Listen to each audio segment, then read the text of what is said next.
Good night, ladies and gentlemen.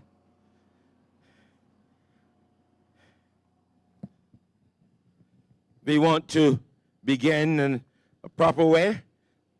We're going to ask Mr. Holy Spring to come at this time and ask God's blessing on this session. Holy Spring.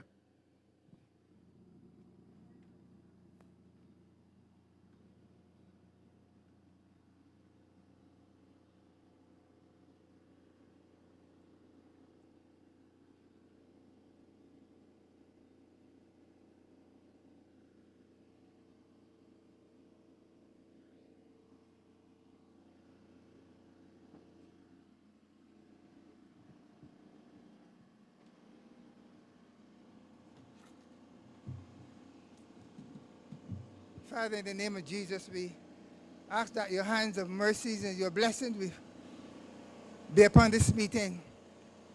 We ask, oh God, that the hands of darkness will be removed, ears will be opened, minds will be reset, visions, eyes will be opened.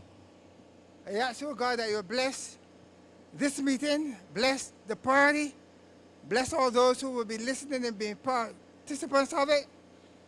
And dear God, I ask you to bless the individual who will represent this constituency.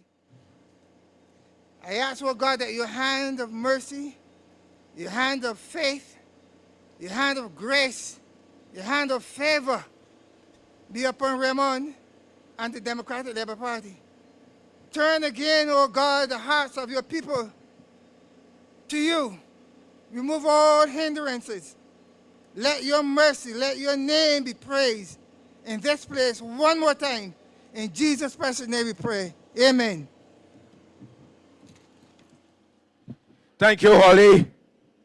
Good night again, people of Orange Hill, people from St. Andrew proper, people from St. Michael Christchurch, where you are from. Good night to everyone.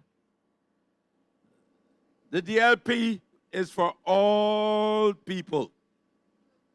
All people. All color, class, or creed.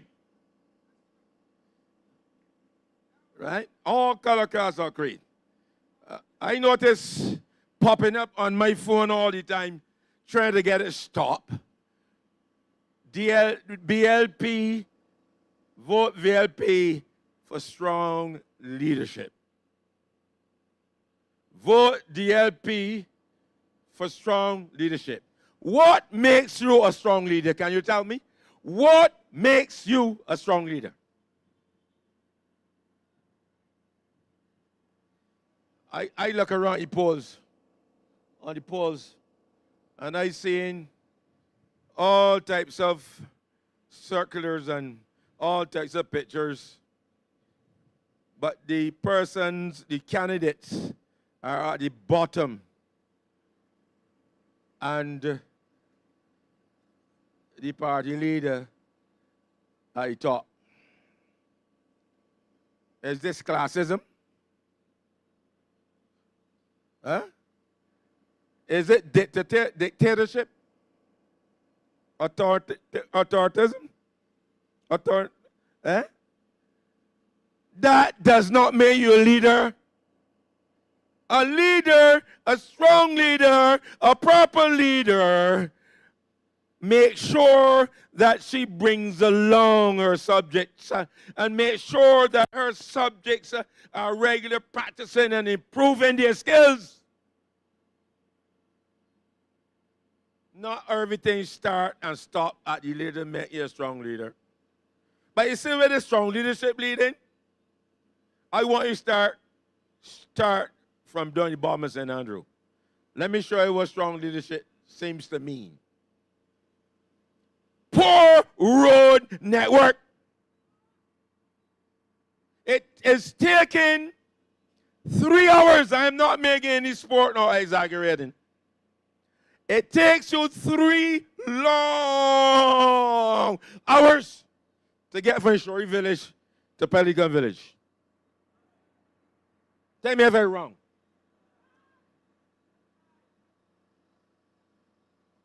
Some might take even longer. Especially when they're coming up from St. Simon's and coming down Highgate Hill, and all day it takes longer.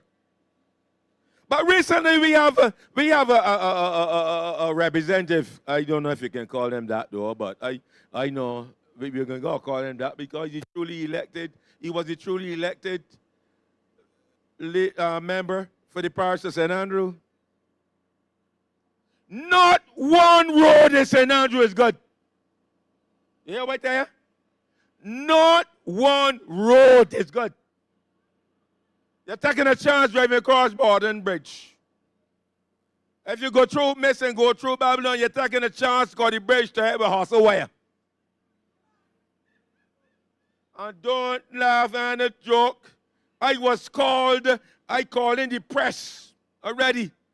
And I was told that I was the biggest liar in Barbados. But watch it. I got more to tell you. Before I call on this first speaker. They told me, when I took the press there, the press asked me to say a few words. And my few words were, every single day, persons from St. Andrew risk their lives going across that bridge and the other bridges. And I said, look, I am more foolish than there. Because I take my car and drive it across the same bridge. It tie up with horse upwards to today. You can go down there on the entrance to Babylon Road. And you can see that I'm telling you the truth and that I'm not really a liar. But when I was there talking, one of her, I don't know what I call them. Let me call it one of their followers. Called them. And they interrupted cabinet to come out and tell the press that I'm the biggest liar in the world. And how they voted $50,000. And that work will begin next Monday and it will finish in 3 months. I reminded the godly minister. I remember our representative, the parliamentary secretary. So that makes him the junior minister in Ministry of Transport and Works. All right? And he joined her and agreed I telling lies. And that they voted $50,000 and that the Scots Road was going to be done by the end of the month and the other roads were going to be done in the other 2 months. Oh, Lord. I tell them I went to school. And not only went to school, I went to school long. And one thing that happens is I can count good. And I reminded them I can count well and I will be counting. But I'm going to count every Monday. Every Monday I'm going to put a dot up on my chart. 5 years gone, you know. The East Coast Road ain't done yet. The East Coast Road is not finished yet. And I think the correct name is Ermeybourne Highway. It has not been finished yet. They turned around and they shut down Baxter's Bridge. I remember Baxter's Bridge was the best bridge on that stretch, you know. So what they do is they knock down the best bridge on that stretch.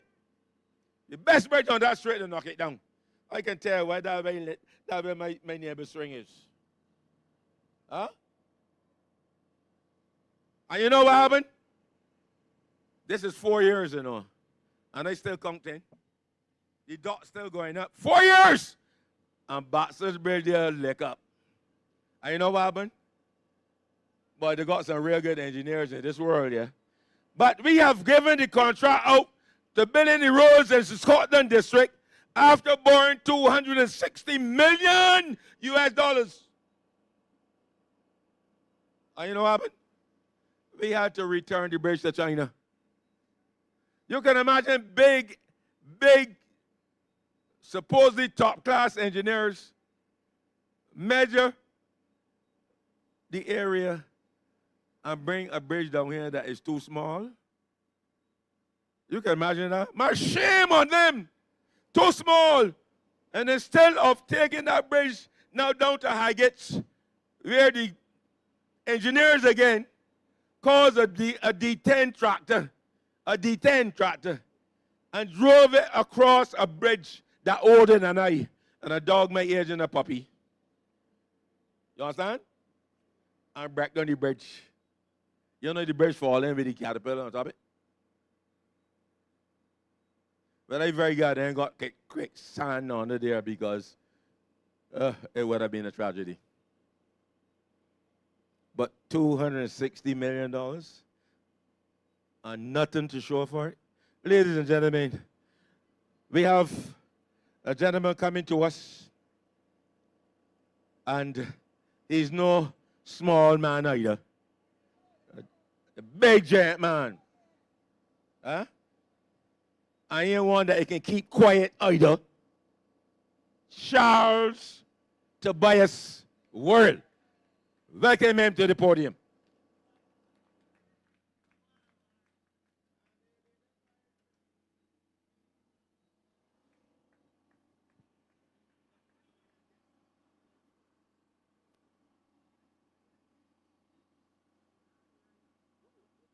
You want to use this or that? I can use that up there, and I can use that. I don't stay there. Why know that you move around? So that Thank you, sir. Good.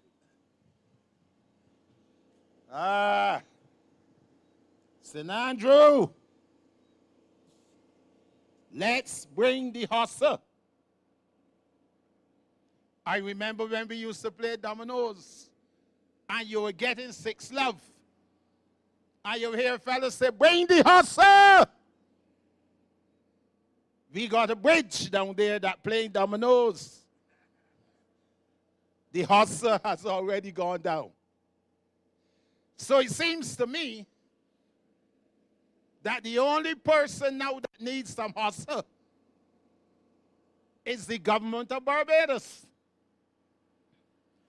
Good night, St. Andrew. It is a pleasure to be here and to sing some songs of praise to the young man chosen to take this mantle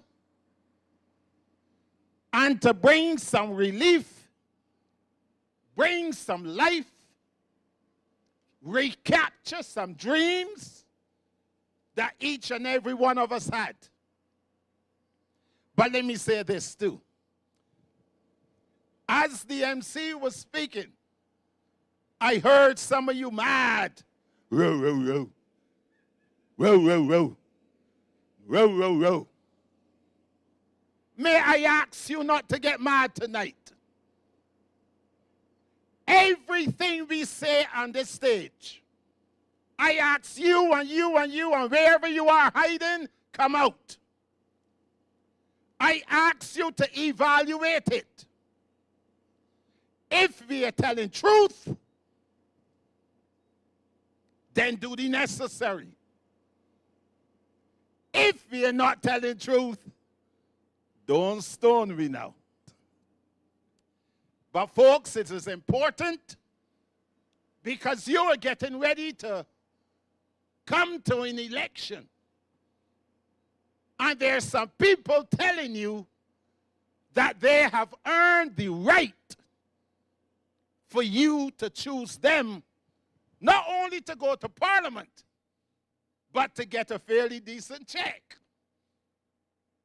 Now, it's hard work. So I don't have a problem with the check, even though I think it should be cut in half. Because if one person's suffering, everybody should.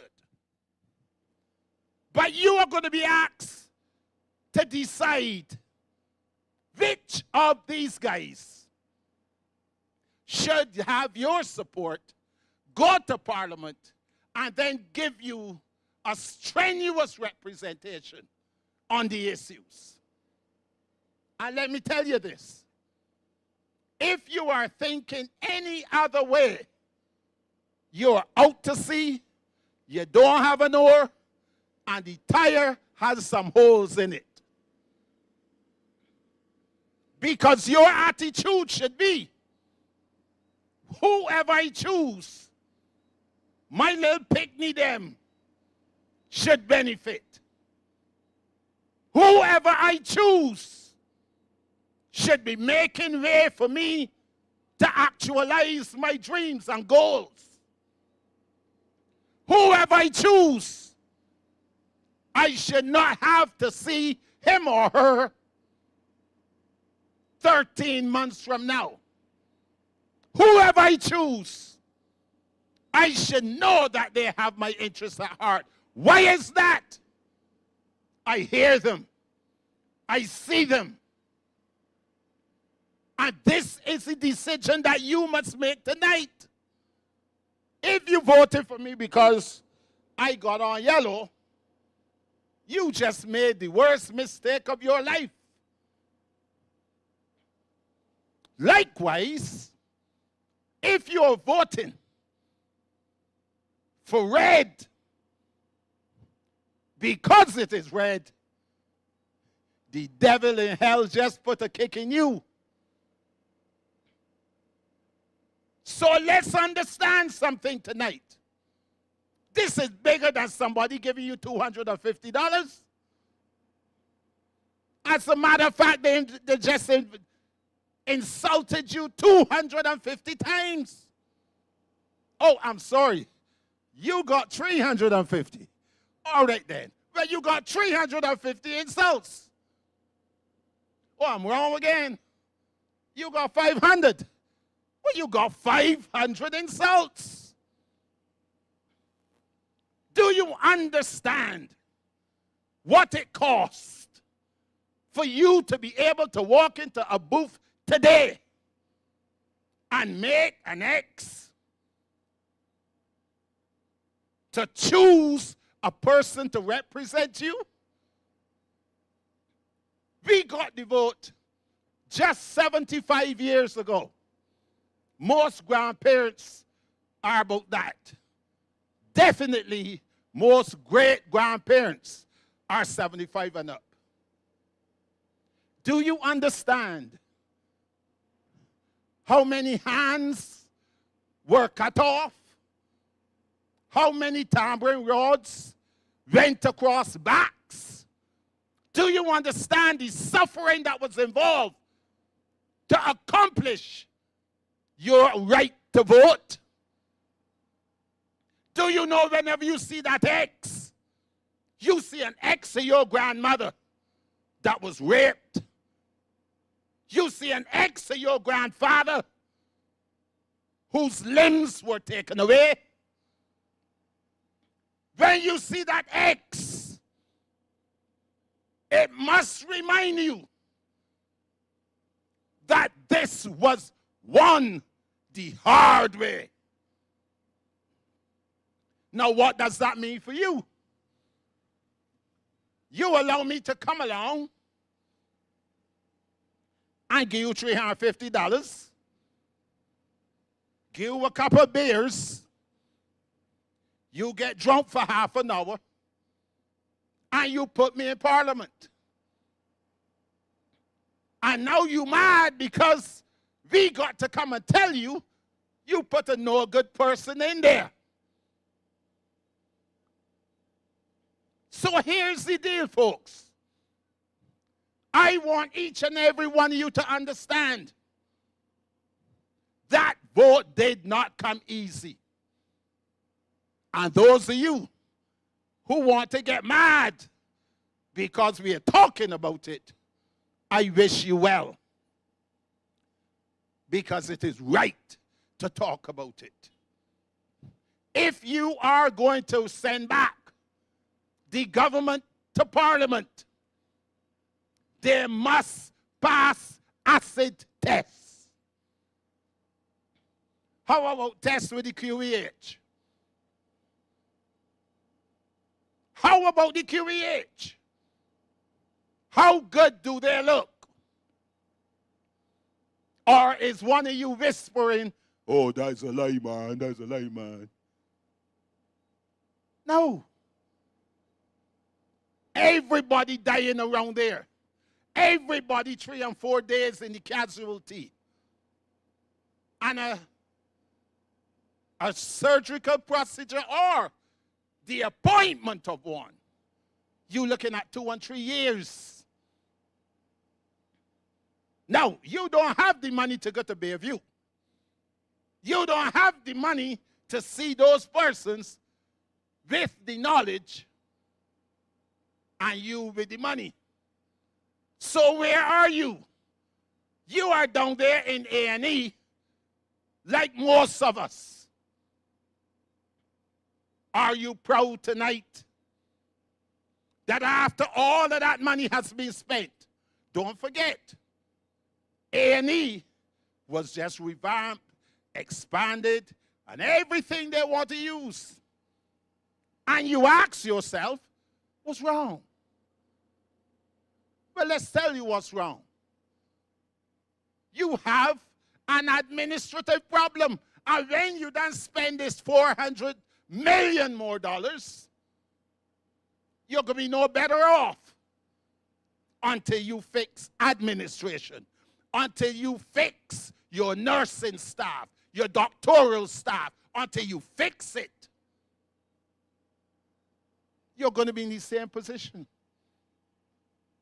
Let me ask you to think with me for a minute, because you got to think sometimes. Now we got some polyclinics.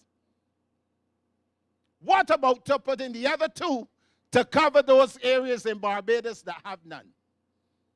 Put a couple of beds in those polyclinics. Have your doctors working shift and for the public service. And each person will go to their closest polyclinic. Can you imagine the pressure that will come off of the QEH? Can you imagine that? But let's go a little further and get a little, The last count I have, so I'm going to say I speak on the correction. It's 42 people whose address, my address is number 53. Their address is the QEH. Ward E, 1, 2, 3, whatever it is, QEH. In other words, people that should be home with their families looking after them. They are in the hospital taking up beds that people want. Let's go a little further.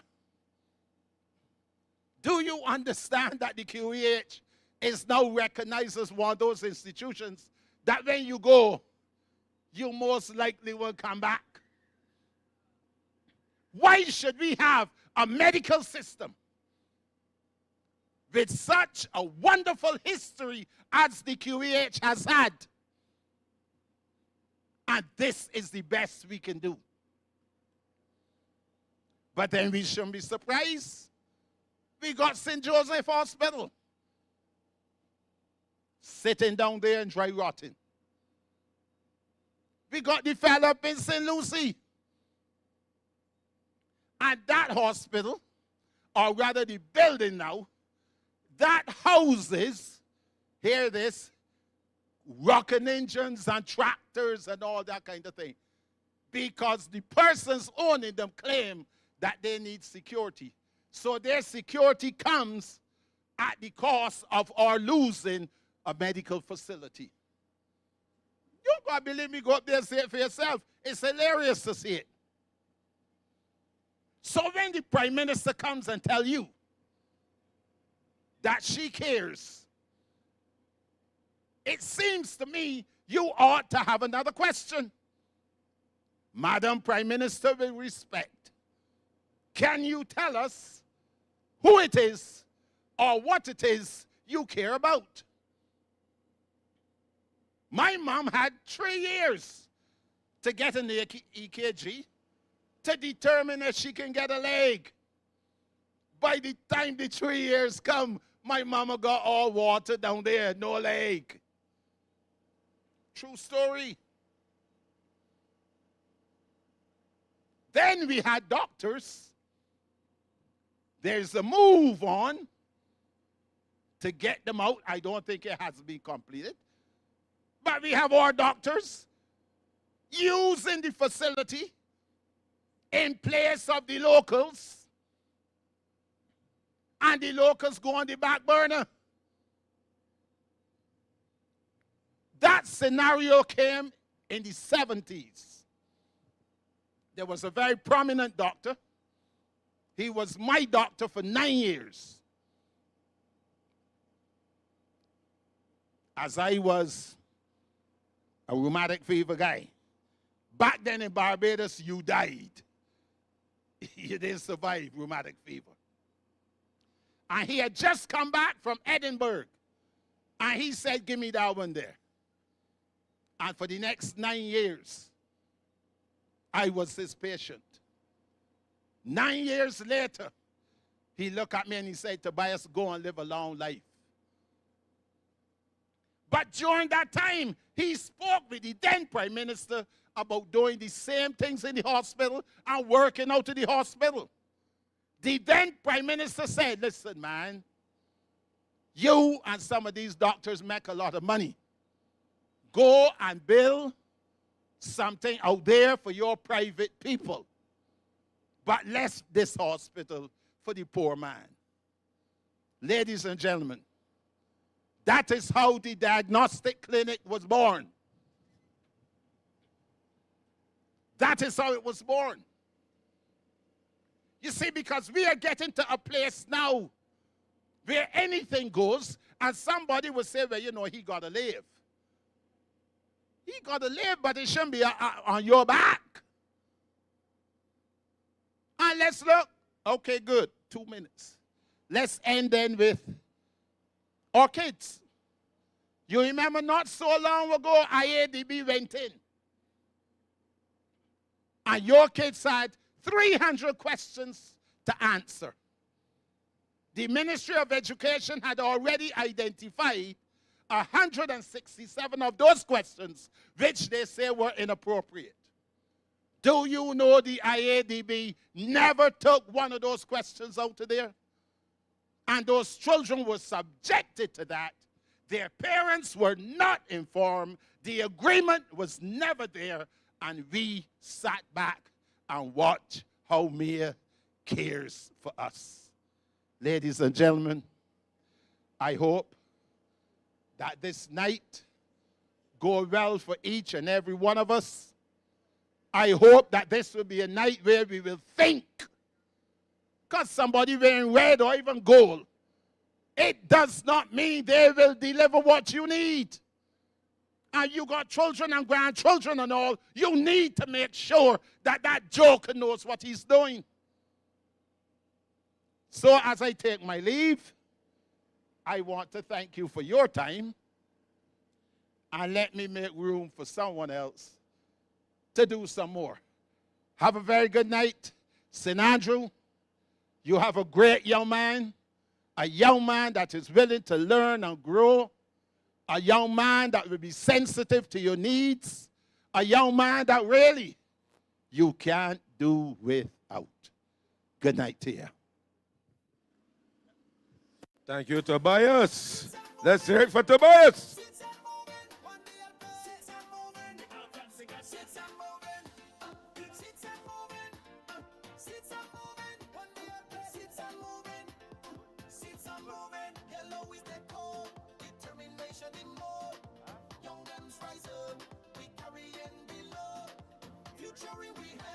Barbados we see, seats and moving, jump on the DLP, seats and moving, there we push the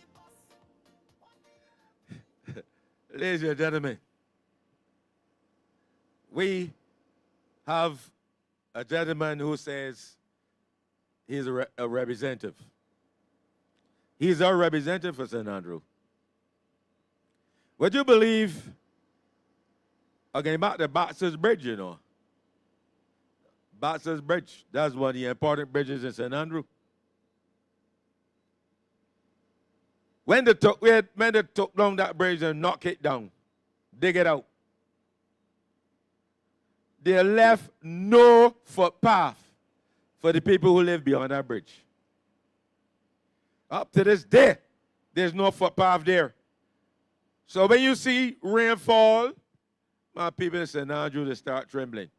Whenever those skies get dark, people start trembling. And then say people, you know, they can't get across that bridge to get in. They just go stand there to whatever time the bus comes. And that means long. You can imagine it was in Wexford Hall yesterday. And I wanted to get to kindergarten. And it took me 2 hours standing up in the sun. And I'm not as strong as I used to be at all, eh, neighbor? You know what I mean? 2 hours! But we had a man who go up in the air and tell them, since he became representative of St. Andrew, we had an improvement in our road net system. Tell me, people, I do not know if we are aware that improvement on his opinion is that the place becomes worse. When you tell me about improvement, I'm looking to be way and above and beyond where I used to be. Improvement for him means way and below what we are accustomed to.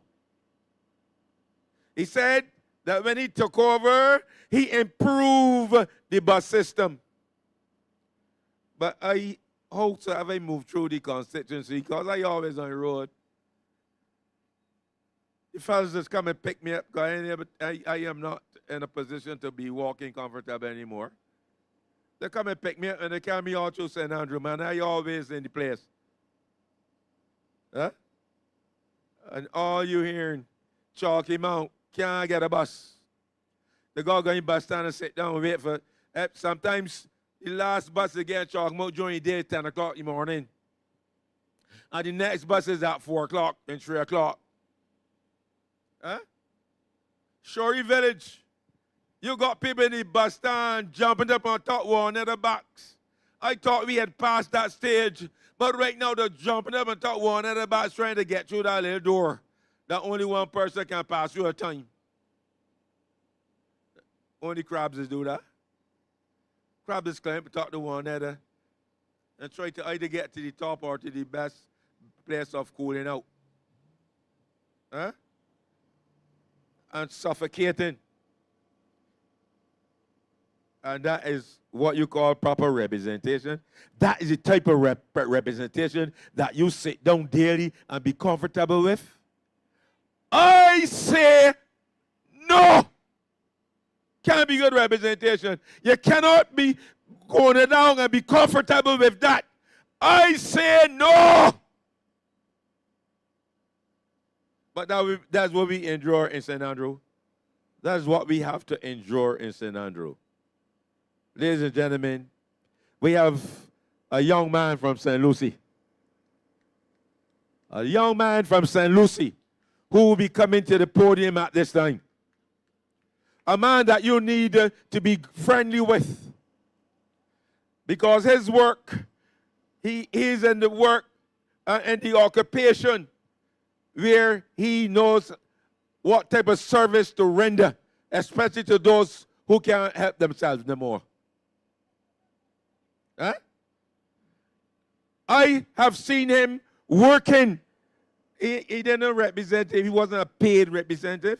But I can tell you for 25 years, I went into St. Lucie and living in St. Lucie for 25 years.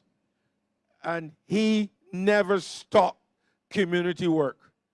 Always among the people. Always there helping out people. That's his training. Ladies and gentlemen, I want to introduce you tonight to Mr. Ian Griffith. As much as I would like to wiggle my nose and say let there be pipe, it takes time for them to lay pipe. Mom, like she think we stupid or we bewitched. So this time we gon' switch. Phillips got revex, revex, revex. Cannot get VX, VX, VX. Phillips got revex, revex, revex. Cannot get VX, VX, VX. We gon' shift to breath, we gon' shift to breath, we gon' shift, shift, shift, shift, shift to breath, we gon' shift to breath, we gon' shift to breath, we gon' shift, shift. Everybody.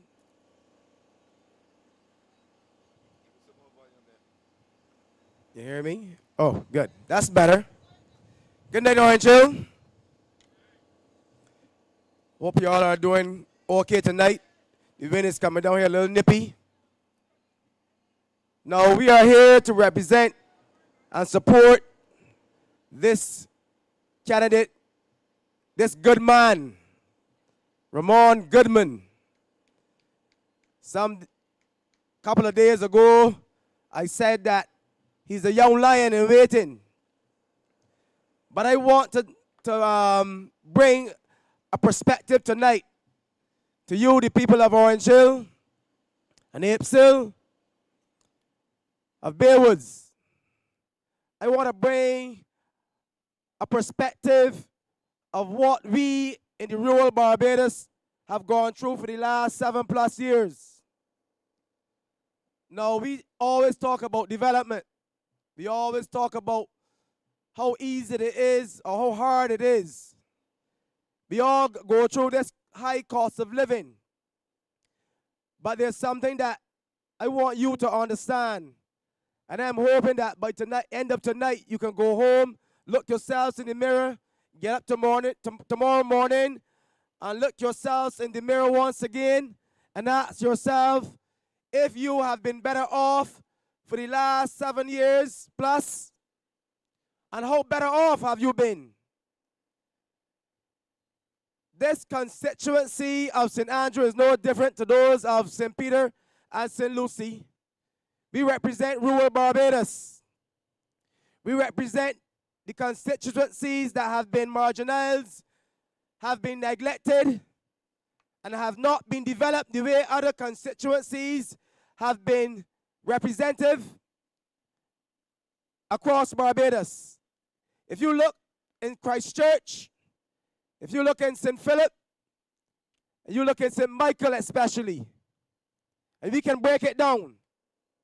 When we look at our roads, our transportation system, we suffer the same problem from St. Lucie to St. Andrew. We suffer the same problem when it comes to our water conditions. Some parts of St. Andrew, some parts of St. Peter. We suffer the same problem when it comes to transportation. And you want to know something? All of these problems that we suffer have an effect on our cost of living. We spend more at the grocery store. We have less in our pockets because we have to spend more money in transportation, unlike other parts of Barbados. We have to spend more money in paying more bus fares. We have to spend more money in car repairs. We have to spend more money sometimes having to take taxi to get home late at night. And we have to spend more money because we have to take our children away from our parishes because we have found jobs nowhere in our parishes and we have to go elsewhere. So all these things are connected. And I want you to be honest with yourself, Orange Hill. For some time now, you have supported a party which only represents a lot of entertainment and less development. Ask yourselves, where are the jobs and who are getting these jobs?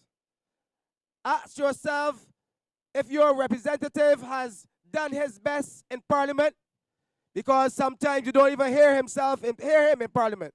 I don't even think sometimes he hears himself. You have to look at representation that would advocate and will ensure that you are looked after.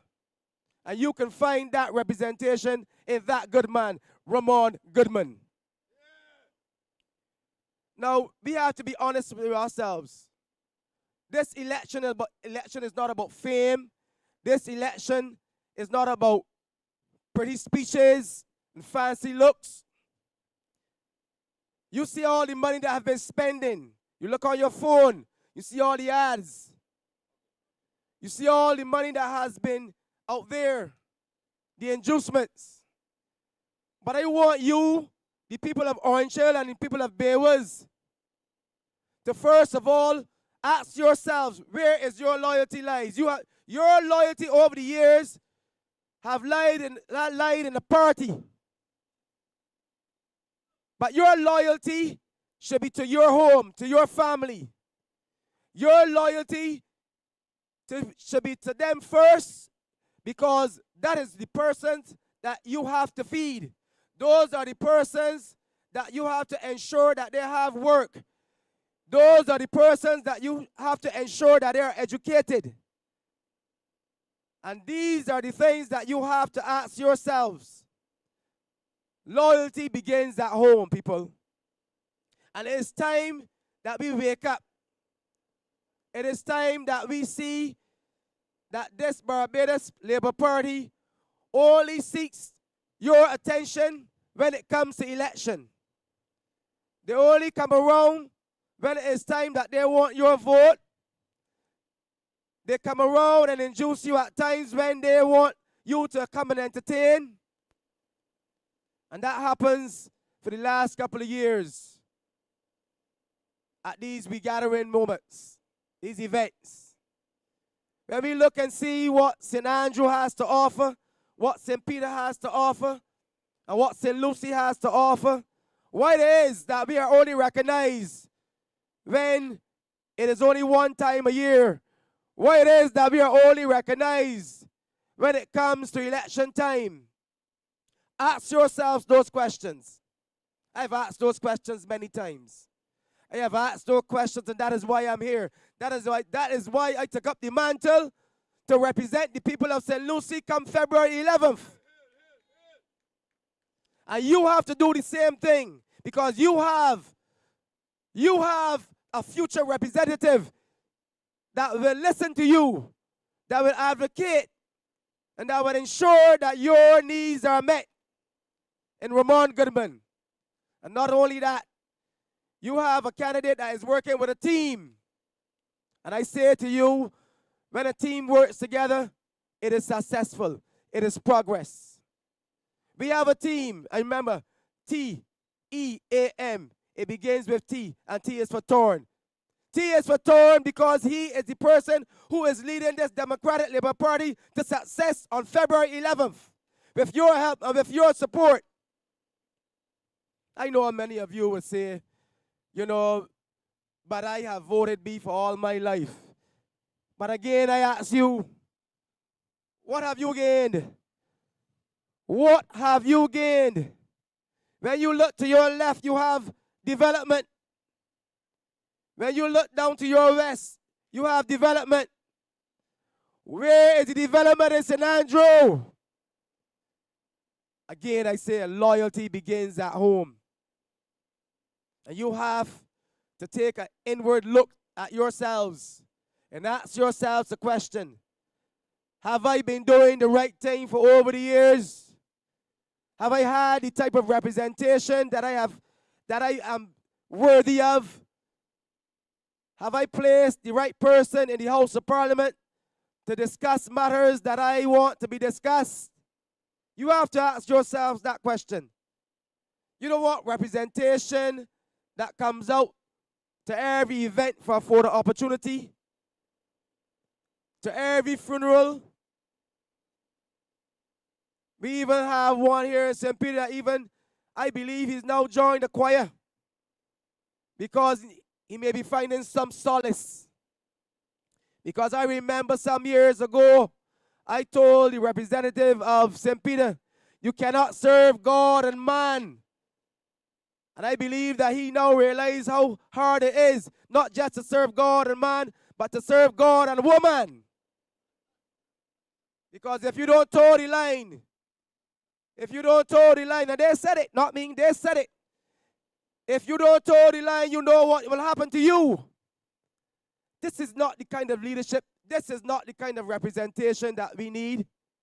We need representation that listens, that will come out, sit with you, talk with you. We need representation that will go to the farmers and listen to their needs. We need representation that will seek to develop activities, wholesome activities, not just once a year, like I said, but all throughout the year. Uplifting activities, sporting activities. We need those kind of representatives. And you will find that representative in Ramon Goodman. Because Ramon is going to work with a team. I envision that between St. Lucie and St. Peter and St. Andrew, that we can work together to develop agriculture, to feed Barbados, to lessen the import bill that we so have high now, that is also a part of the high cost of living. I believe that we in St. Lucie and St. Peter and St. Andrew could come together to bring wholesome activities,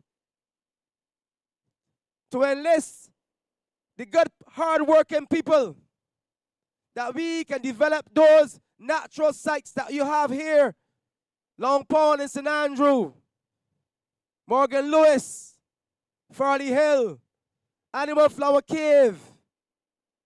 And if we can work together, hand in hand, we can develop these rural parishes that they so deservedly should be. And they have been neglected. They have been marginalized. And personally, I have been tired. I am proud to say that I am from the north. And I know Ramon is proud to say that he is a man of the soil of St. Andrew. And I know you, the good people of Orange Hill, are proud to know that you are from Orange Hill, that you are from Bay Woods. And all parts of St. Andrew, you should be proud. But you want your representative to be proud of you and be proud of this parish.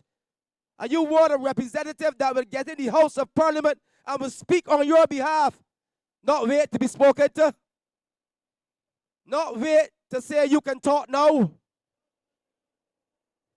Let's get a representative that could help increase transportation. I heard Mr. Ford talk about the hill down here, the bridge. I remember going down White Hill, and I was there at a funeral, and I asked the representative, do you think this road look a bit small, a little narrow? And I speak about accountability. I have spoken about that many times. You must have a representative that will go out and investigate these projects. You have to have a representative that when you have roads to be done, that he can go back and say, this is not good enough for my constituency. This is not good enough for my people of St. Andrew. And you will find that in Ramon Goodman. Because come February 11th, he will be working for a team that will not only be looking out for St. Andrew, but we will be looking out for the entire country of Barbados. And that team is Team DLP. Ladies and gentlemen, this election is a very emotional election. And don't let it be fooled by the fluff that you are seeing out there. We got to understand how important this is. Look around you, listen to you, you all have phones. For the last couple of years, you have seen the many scandals. You have seen the many bills that have to go back and come back again. You have seen the lack of representation by these 29 persons. And now you are seeing it for yourself. That your representative have to walk around with a leader for support. Do you see Ramon walking around with Thorne for support? He is a lion in waiting. A lion don't have to wait on somebody for support. A lion is there to stand on the hill and say, I am here. And you will find that in Ramon Goodman. Ladies and gentlemen, I don't want to keep you all back too long because I know we have many good speakers to come. But I want you, like I have told the people of St. Lucie, look in the mirror. Look deeply within yourselves. This election is not about you having something for one day, for one night, for 1 week. For the last couple of years, you have not even had what you should have had for a good 5 years. Because they preach a lot about a mandate. If you had such a good mandate, why can't you have 5 years? Why didn't you have 5 years? But now you have to cut short that mandate and ask for another one. They don't deserve another mandate. Look yourselves in the mirror. Open your hearts. Open your minds. Buju tell you this. Don't let them fool you. Do not let them fool you. They may make you feel that they are with you, but they are not with you. They are only there for you to use you for their own devices when you deserve more. So I say to you, when you go to the polls on February 11th, you will go to the polls with an open heart and an open mind. You will go to the polls to understand that you are going to the polls with loyalty to your family, to your children, to your grandchildren. You are going to the polls for your future development. And when you go to the polls, you will mark your X next to the representative for the DLP. And in this case, you, the people of St. Andrew, will mark your X for Ramon Goodman. I want to thank you. I hope that you continue to have a beautiful night. And remember, open your minds, open your hearts, and vote Ramon Goodman.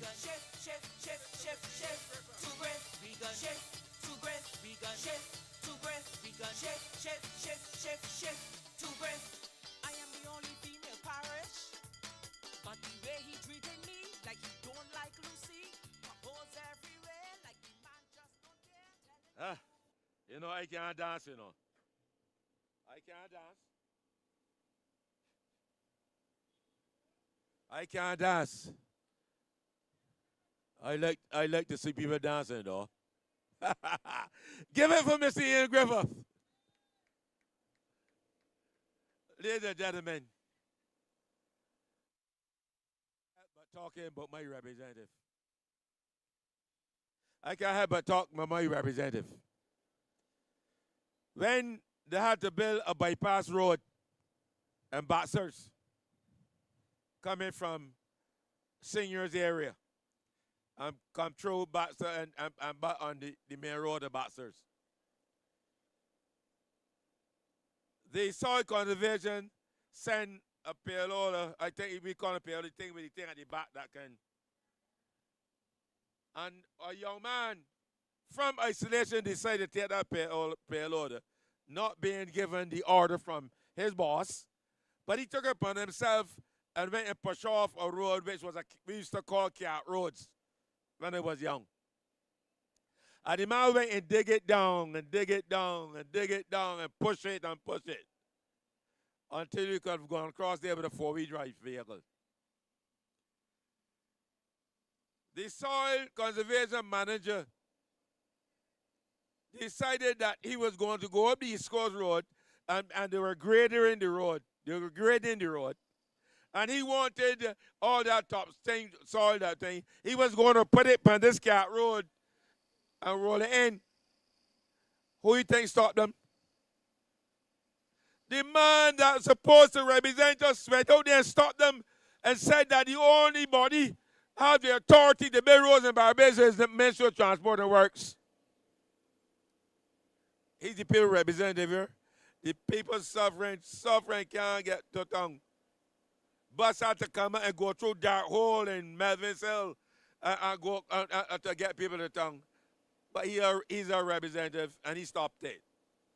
Ladies and gentlemen, I'm going to bring a man to you who cares and who is pledged to continue to give proper representation and to give proper leadership and strong leadership.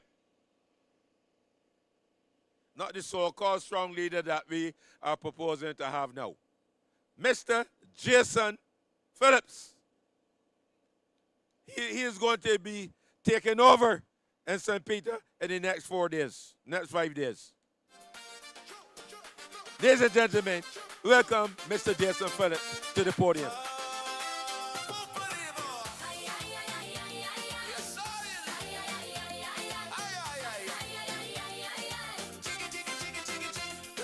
say Peter talking, and they saying it loud and plain, that they ain't voting for that boy calling Jordan again. The beast controlling the parish, but development we can't see.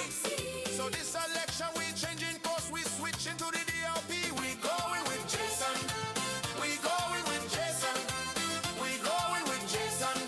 Phillips, he's the man. We going with Jason. We going with Jason. We going with Jason. We done with Jordan. Good night, Orange Hill.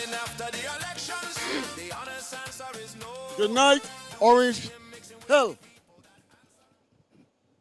Can you hear me? Can you hear me clearly?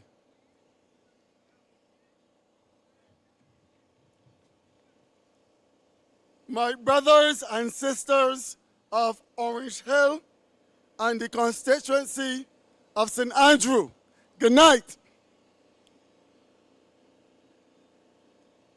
We are a proud people. We are a resilient people. We are a hard-working people. But tonight, I ask you a simple question. Are we being treated as a proud people? Are we being governed like a respected people? Or are we managed like a problem? Because when you look at the record of this BLP-led government, when you look at the laws they rush into Parliament, when you look at the conditions ordinary Barbadians are forced to live under, you cannot honestly say you cannot honestly say that this is strong leadership. You can only say this is strong control. They brought laws to monitor taint. They brought laws to intercept private communications. I mean, phone tapping. They brought laws that expand state power over ordinary citizens. And I ask you tonight, who are they afraid of? The criminals or the people? Because strong leadership does not spy on its citizens. Strong leadership does not treat every Barbadian like a suspect. Strong leadership builds trust, opportunity, and hope. A DLP-led government will repeal and amend any law that unjustly invades your privacy. And we will ensure that civil liberties are protected, not punished. Security must never come at the cost of freedom. Now let us talk about their report card. Let us start with healthcare. At the Queen Elizabeth Hospital, patients were lying on the floor. Elderly people are sitting for hours. Poor people are waiting months for tests. Mothers are begging for answers. Is this world-class healthcare? The answer must be no. This is system collapse. A DLP government will expand hospital bed capacity, hire more nurses, doctors, and technicians. Open fully equipped polyclinic after hours. Introduce maximum waiting time standards so no Barbadian is left in pain indefinitely. Healthcare is not a privilege. Healthcare is a right. Let us talk about water. In St. Lucie and in St. Peter, people are receiving discolored water, which is unhealthy. People cannot bathe properly. People cannot cook safely. People cannot live with dignity. A DLP government will replace aging water mains, upgrade treatment facilities, install community level filtration where necessary, publish water quality reports so people would know what they are consuming. Do not take the word of any person who told to drink brown water. It is safe to drink. It is rubbish. Clean water is not a luxury. It is a basic human necessity. Let us talk about roads and lighting. We have crumbling roads, dark highways. Imagine you're going across the highway and for kilometers sometimes you do not have a street light and people borrowing a lot of money. Where is the money going? We have dangerous tracks and gaps, potholes that damage vehicles and endanger lives. I know I drop in one and burst a tire. A DLP-led government will launch a national road rehabilitation program, install LED street lighting along every major highway and community, implement routine maintenance schedules instead of election season patchwork like what is going on today. Infrastructure is not cosmetic. It is economic development. Let us talk about the cost of living. Food is too expensive. The electricity is also too expensive. Rent is too expensive. Transportation is too expensive.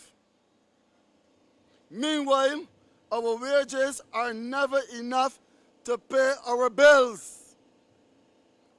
Under a DLP-led government, I hope you're listening carefully, Orange Hill, St. Andrew, listen, because sometimes we have to bet who bet us. Sometimes you have to look past party and consider the issues. You cannot be driving on a road that is riddled in potholes or a road that is completely dark at night and think that it is okay what the government is doing after they take your taxes. You have to hold their feet to the fire. It is not about BLP or DLP. It is just the right thing to do. So I tell you, under the Democratic Labour Party, we will lower the cost of VAT. We're going to remove VAT from 17.5% to 15%. And when VAT comes down, the price of everything comes down. Your grocery bill will be lower.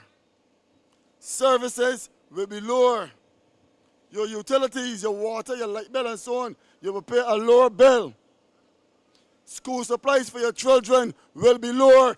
We are talking dollars and cents, not nonsense. Household items will be lower. Everything will come down in cost. We have to get serious and get past the gimmicks. This is real life, not can we play life. This is not just talk, not just press conferences. This is real relief that the Democratic Labour Party will offer you when we are returned to office after 11th. Thank you.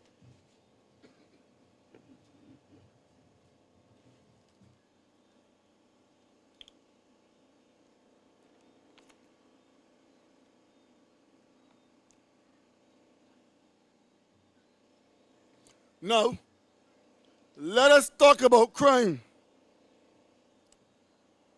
High murder rates. I've never lived in Barbados where the murder rate is at this level. And when we were in government, the murder rate was much lower, and the then opposition had a lot to say. Today, the murder rate is sky high, and they blame it on Janice, Beulah, Patsy, Tom, Dick, and Harry. They fail to take accountability. Barbadians do not suffer fools gladly. I will say no more on that. There's fear in our community. Children growing up seeing violence as the norm. Crime is not only a police problem, crime is a poverty problem too. Crime is an opportunity. Crime is an opportunity problem. A DLP government will expand skill training and apprenticeship programs, fund youth entrepreneurship programs, create community employment programs, strengthen rehabilitation and reintegration programs. We will make you businessmen and women, not criminals. Let us talk about job and production. We cannot import everything and expect to survive. Under a DLP-led government, we will provide land to those who want to farm. And this is a farming community. We will give startup grants and low-interest loans to you. In other words, we are making you businessmen and businesswomen. We are teaching you to fish. This is very serious business I am talking. You don't want a handout. We will give guaranteed government contracts for farmers and fishermen.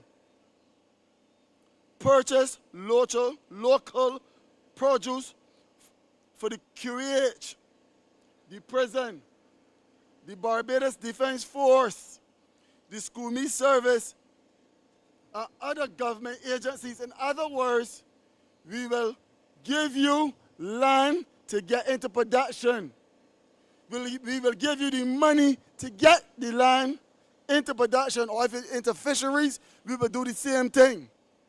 And we will also give you contracts to make sure that your business is viable. Are you listening? We are not interested in putting you in prison. We, the Democratic Labour Party, are interested in putting money in your pocket.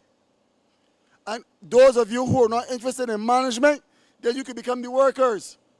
But what we are seeing today, we are seeing people from South America, China, and so on, working in Barbados, and you are under the tree. And some of you are being run about by the law. We don't want that for you. We want money in your pocket. And when I say money in your pocket, I don't mean wrap up in a shirt and thrown at you for one small short season. Because if you consider, if I lend you $200 or give you $200, and I come around, I talk about me, Jason Phillips. And if I come every 5 years and give you that, divided by 5, that's $40 a year. And then divide the $40 by 12 months. And then divide that by 7 days. I am giving you nothing. I am insulting you.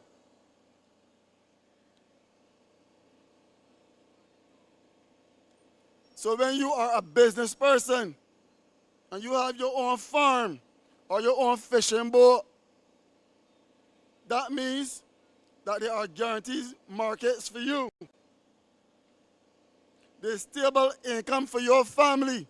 You can feed your father if he's retired, or your mother, or your children, your girlfriend or your boyfriend, or whoever. For the island, this is a reduced import bill. So the import bill comes down. The food prices come down because we are buying local, we are producing for ourselves. We are creating jobs immediately. We are putting Barbadians to work. This Democratic Labour Party government is a caring government.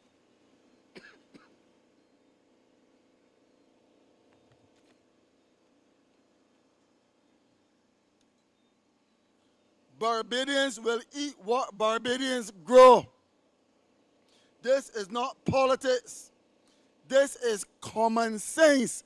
And tell Auntie I said so. My brothers and sisters, because you look like me, I am speaking directly to you. Barbadians do not want to live in fear. They do not want handouts. They do not want speeches. They want opportunity. They want dignity, not something wrapped up in a shirt.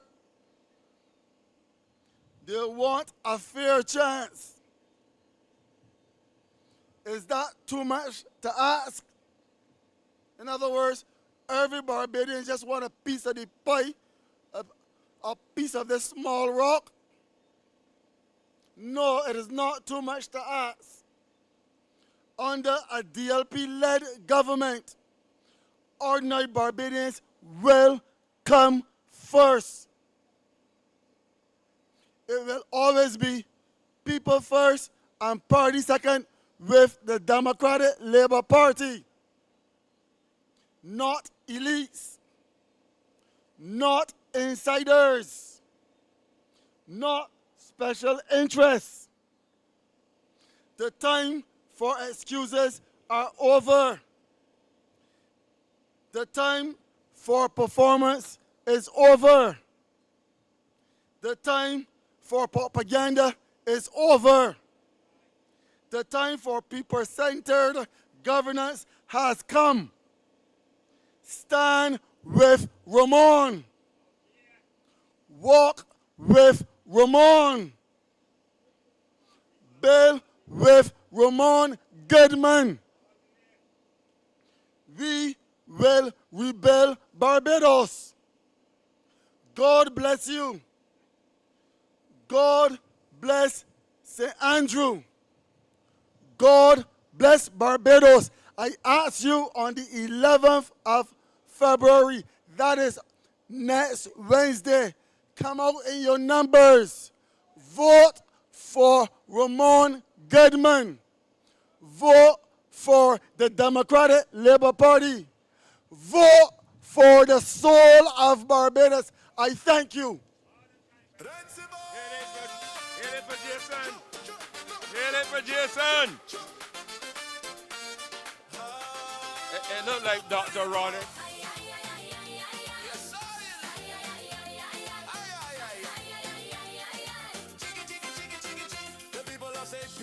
talking, and they saying it loud and plain. Hello? That they ain't voting for that boy calling Jordan again. The beast controlling the parish, but development we can't see. So this election we change. Yes, people, yes, people. We are moving on. We are moving on. We going with Jason. Phillips, he's the man. We going with Jason. We going with Jason. We going with Jason. We done with Jordan. Good people, good people. Good people of St. Andrew. You know that we are good people? But it sounds so. We are good people in St. Andrew. But it sounds a little better. But it can be better than that. Ladies and gentlemen, we are moving on. We have a gentleman who have been around for a while. And he ain't giving up. He ain't giving up. He is still out there on the battlefield. But we are in an association which is for all people. All people. We make no distinction, color, class, or creed. I'm going to introduce you to, not so young, he's not so young now, but he's younger than I. Mr. Dr. Rolerick Hinds.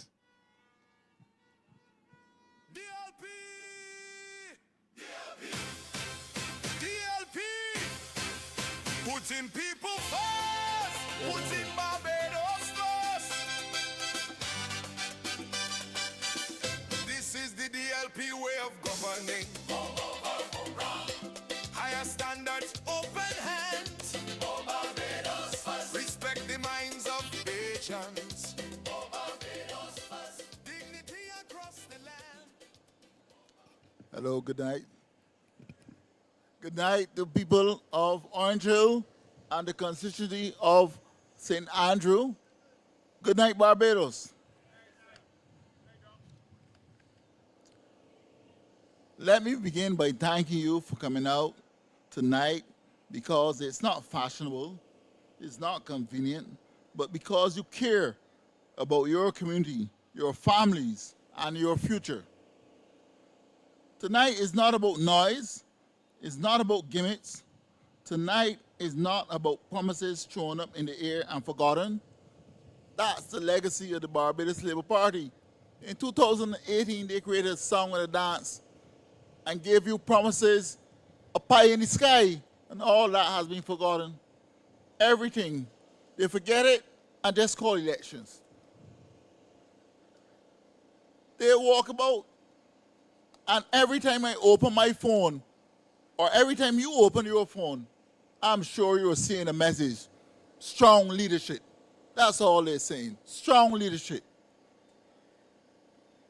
But the key word is management of resources. Now, a good manager can be a strong leader, but a strong leader is not necessarily a good manager. They have failed to manage this society. They are yet to complete a 5-term. The first term, she called elections after 4.5 years. This time, I think she did it again. You know, every time they're in trouble, they're a walk back government. Everything they do, walk back on it. And when they look around and somebody begin to question them, call elections. You know, the people of Barbados are tired. They just went through a serious Christmas period. You know, preparing for Valentine's, you know. But she decided to drop elections in there. Yet she failed to manage this society. She's not a good manager. So that's why she have those messages up on your phone. Strong leadership is just a catchword.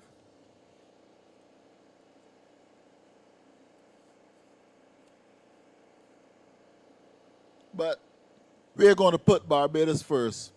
The Barbados you know and love is not about catchphrases. It's about management, and you have to manage this society. Barbados cannot modernize while basic infrastructure collapses.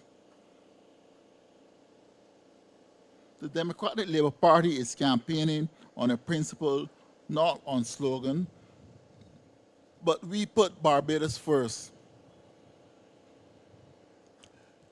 Throughout the length and breadth of Barbados, you keep hearing certain phrases from, as you canvass around your individual constituencies, you keep hearing the same thing. People saying the roads are terrible, the bush is out of control, the street lights don't work, we need proper lighting, the buses don't come on time, because the people feel ignored. These basic things, they may seem simple, but they're not simple. They're things that you're not supposed to think about. Before even thinking about it, they're supposed to happen.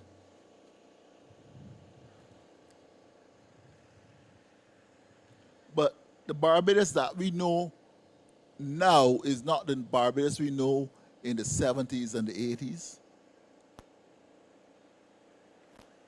Roads in Barbados now are broken. You might have one or two, like this one here. It's paved. They ended this million paving. Every one of you came here tonight along a road called the Route 2. That road was built over 30 years ago by the Democratic Labour Party, and it's still good to go. But a road that they did 2 years ago for the World Cup is broken out into potholes. Check all the roads that they did. It's now broken down into potholes, and it's less than 2 years since they repaired them.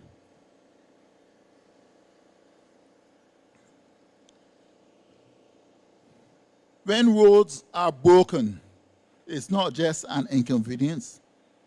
You get damaged vehicles. People miss work. And that leads to decreased productivity. The buses are late because the bus have to take 2 and 3 different detours to get where they're going, because the roads that they're accustomed going is now under repair or just impassable because it's bad.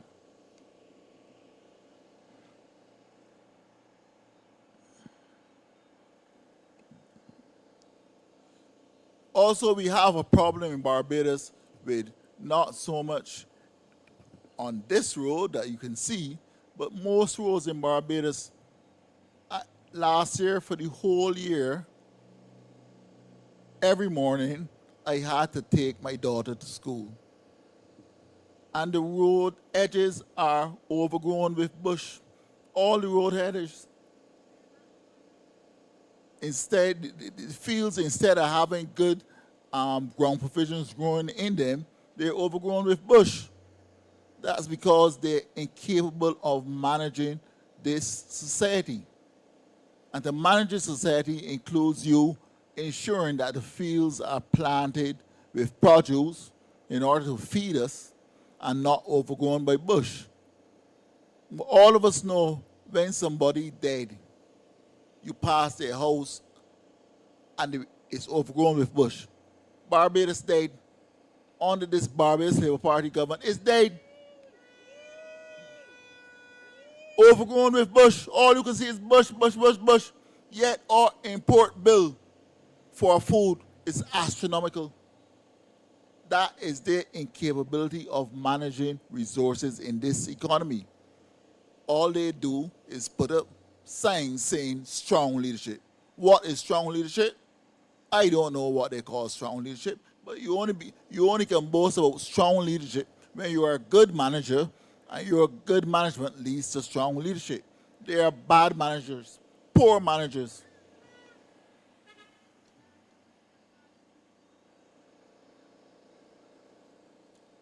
Now, overgrown bush is not just unsightly, it's a health risk.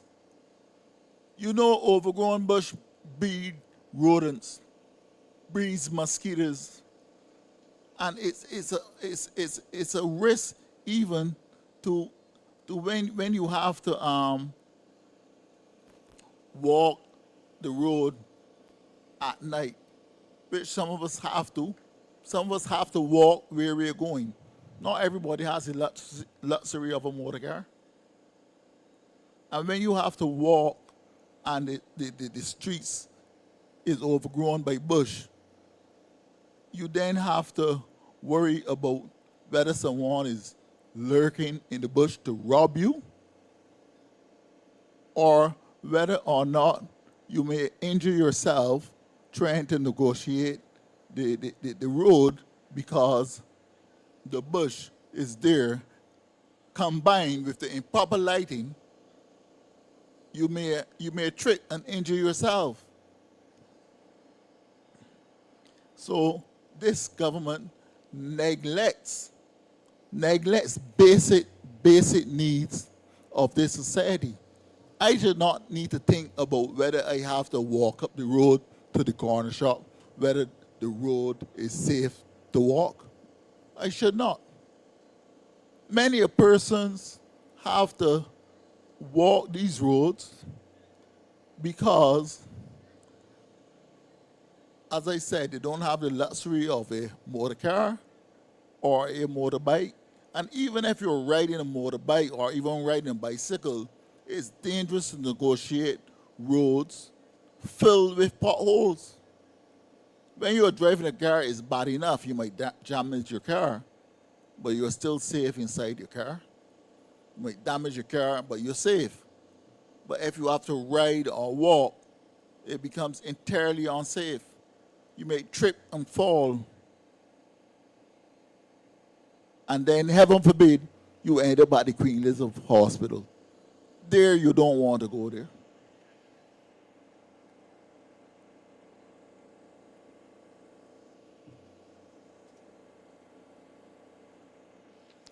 Now, we need to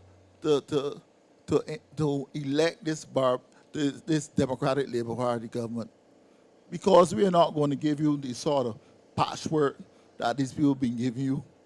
We're going to build proper roads, because building a proper road involves you managing the road, building aspect of it properly, because the first thing you have to do before you complete a road is to ensure that there's proper drainage. That is not being done in Barbados. The reason why the roads are breaking out in so much potholes is that when the rain falls, you get collections of water, not on the surface of the road, you can't see it,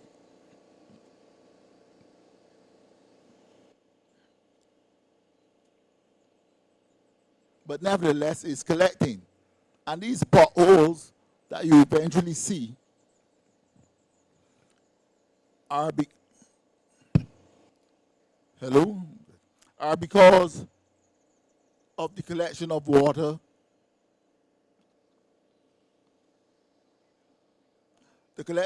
on the road, because there's not proper drainage. Example,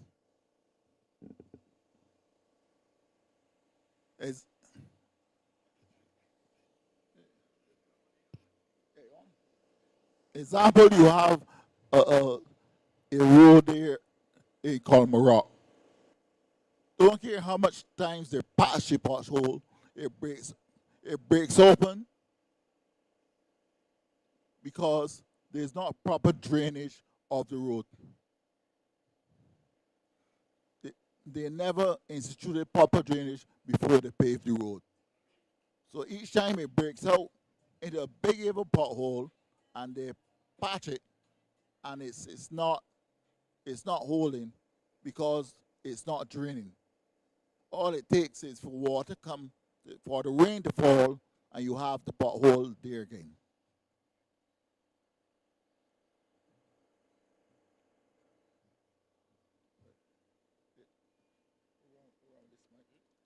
it cutting in and out. But that's talking. Okay. Yeah, you're good.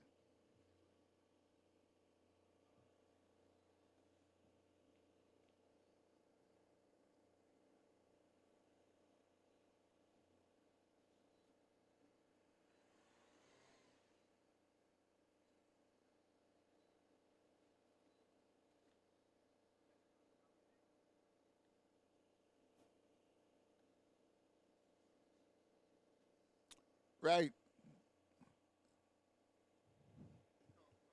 Yeah. Yeah. Right. Next thing I want to talk about is the bus. The bus service, the bus route, and the bus scheduling. Again, it shows that they don't understand why we have a transport board and they don't know how to manage a transport board. For those of you who don't know, or those of you who weren't alive long enough, before there was a transport board, the bus service in Barbados was privatized. They used to have green buses and red buses and yellow buses and so on. I may be alive longer than some of you, but I remember catching the Rockland bus down in St. Andrew. You know, there were different buses, and all of that was brought together under one body, the transport board.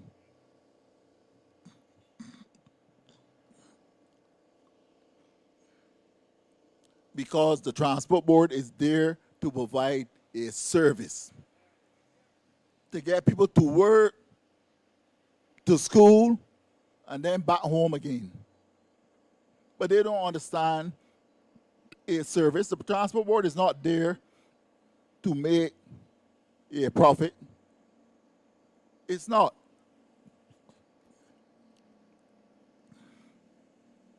It's there to ensure that the workers get to work. It's there to ensure children get to school. It's not there for a profit. The Barbadian Party needs to understand that.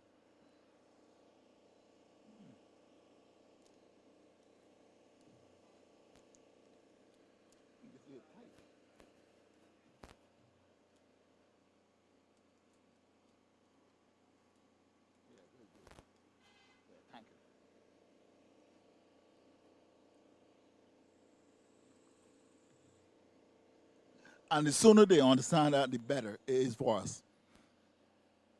Now, now it comes to management of the transport board.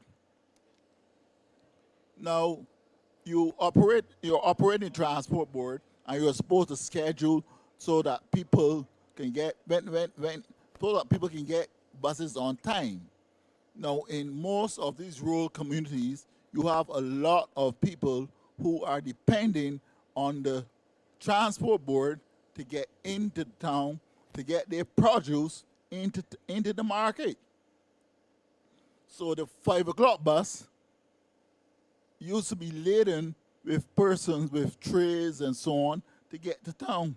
Nowadays, some people, they get a van, but still, you have lots of small farmers who need to get their produce to town.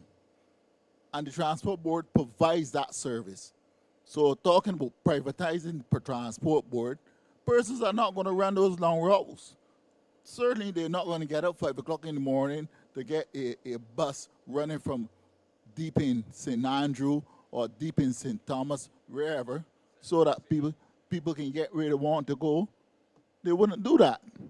So the government is neglecting its duty in order to provide a service to Barbadians.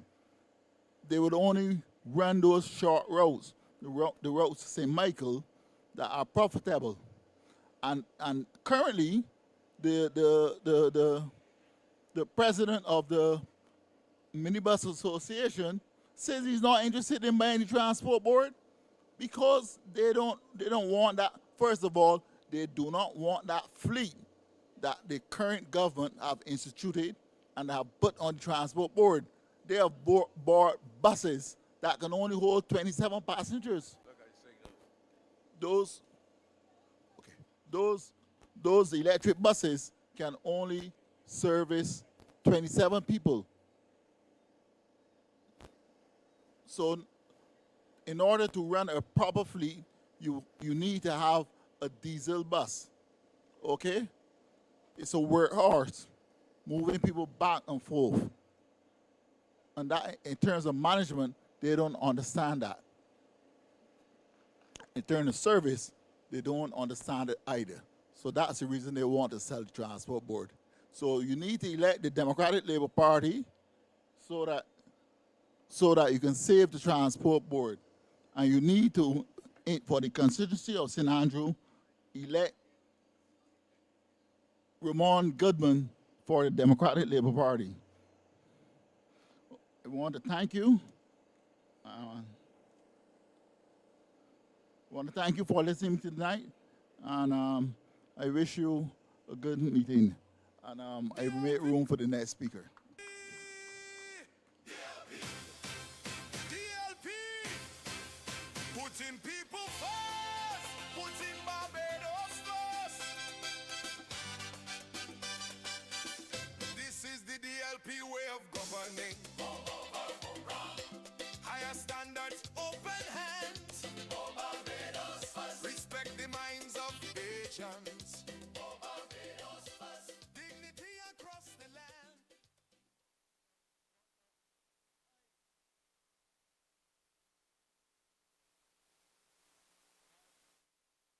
You know he's a St. Andrew man.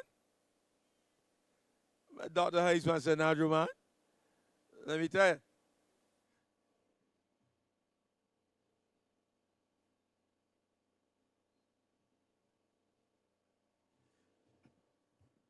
All right, people.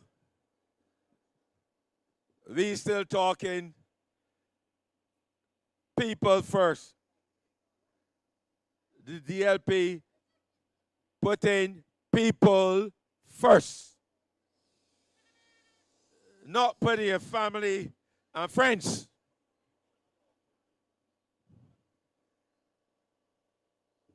Not putting your family and friends. We are moving on from a doctor, and we're going down to the pharmacist. We got a young man tonight, and I'm quite certain that he's not known by many people in St. Andrew or many people from this area, because you might not go to the pharmacy he attends. But we have a young man called Mr. Paul Gibson. Tonight, some of you will be hearing him for the first time. Some might be the second time. And some of us know him ever since. A pharmacist is a man who put his patients first. And Paul, who is accustomed to this type of system, would bring it over into his political life. We hope. And therefore, he's going to come and further the cause of the Democratic Labour Party. He's going to share with you some of his views and some of his ideas. And we're all going to sit down. We're going to welcome him at this time. Paul, where are you? St. James Central. If you want people over politics, then Paul is the man. Paul is the man.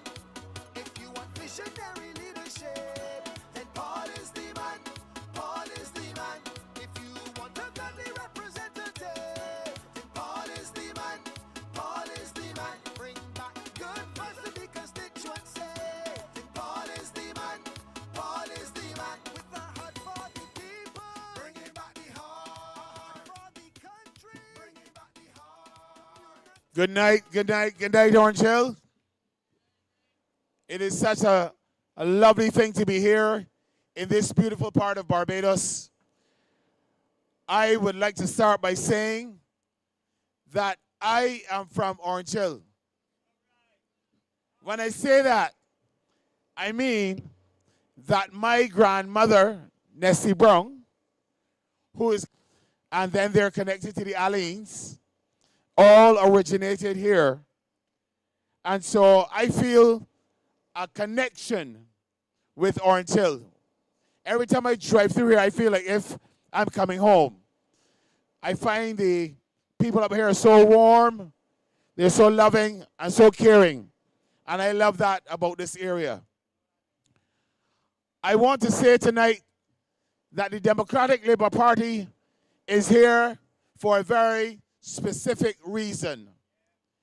The Democratic Labour Party tonight is in Orange Hill for an express and specific purpose. I want you to know that we are here to offer you a man by the name of Ramon Goodman. We are offering you a man by the name of Ramon Goodman to be your next MP for St. Andrew. We are happy to let you know that Ramon has been in the crucible of life. Ramon has been working hard and developing himself to offer himself as the candidate and MP for St. Andrew. And I'm going to tell you something. This gentleman has been working with our DLP TV. He has been working with the candidates. He's been working with our political leader. And he's been lifting this party higher and higher. And we are ready. We are ready. And we are ready for this party, St. Andrew, tonight. Tonight we want to say to you that the Democratic Labour Party is ready to serve you in Orange Hill. We are ready to serve all of Barbados. Unfortunately, we are finding ourselves in a situation where the MP for this area, all of a sudden in the last 21 days, the place dig up. All of St. Andrew is now dug up. All of a sudden, 21 days before an election. And the people of Orange Hill and the people of St. Andrew have been calling and asking for roads, asking for proper transportation, asking for proper medical service, asking for ambulances, asking for fire services and fire trucks near here so that by the time the fire truck get here, your house not burned down. They are not taking this very important parish seriously. This parish is the place that every tourist, when they come to Barbados, finds themselves, because it possesses some of the most beautiful sights that anyone could ever want to see. I'm going to tell you something. I believe that it is time to give a serious man an opportunity to run St. Andrew. The Democratic Labour Party is saying to you that we will not be like a party like the Barbados Labour Party. They have one dictator running it and 28 compliant persons that never believe that all thoughts must contend. If you have 29 men in a cabinet, it is dangerous. I say to you, it is dangerous to have everyone agreeing with everything being said by the leader. There's something wrong with it. It means that you have no independent thought. It means that you are not contributing to the conversation. It means that even if you see something wrong, that you will not say anything.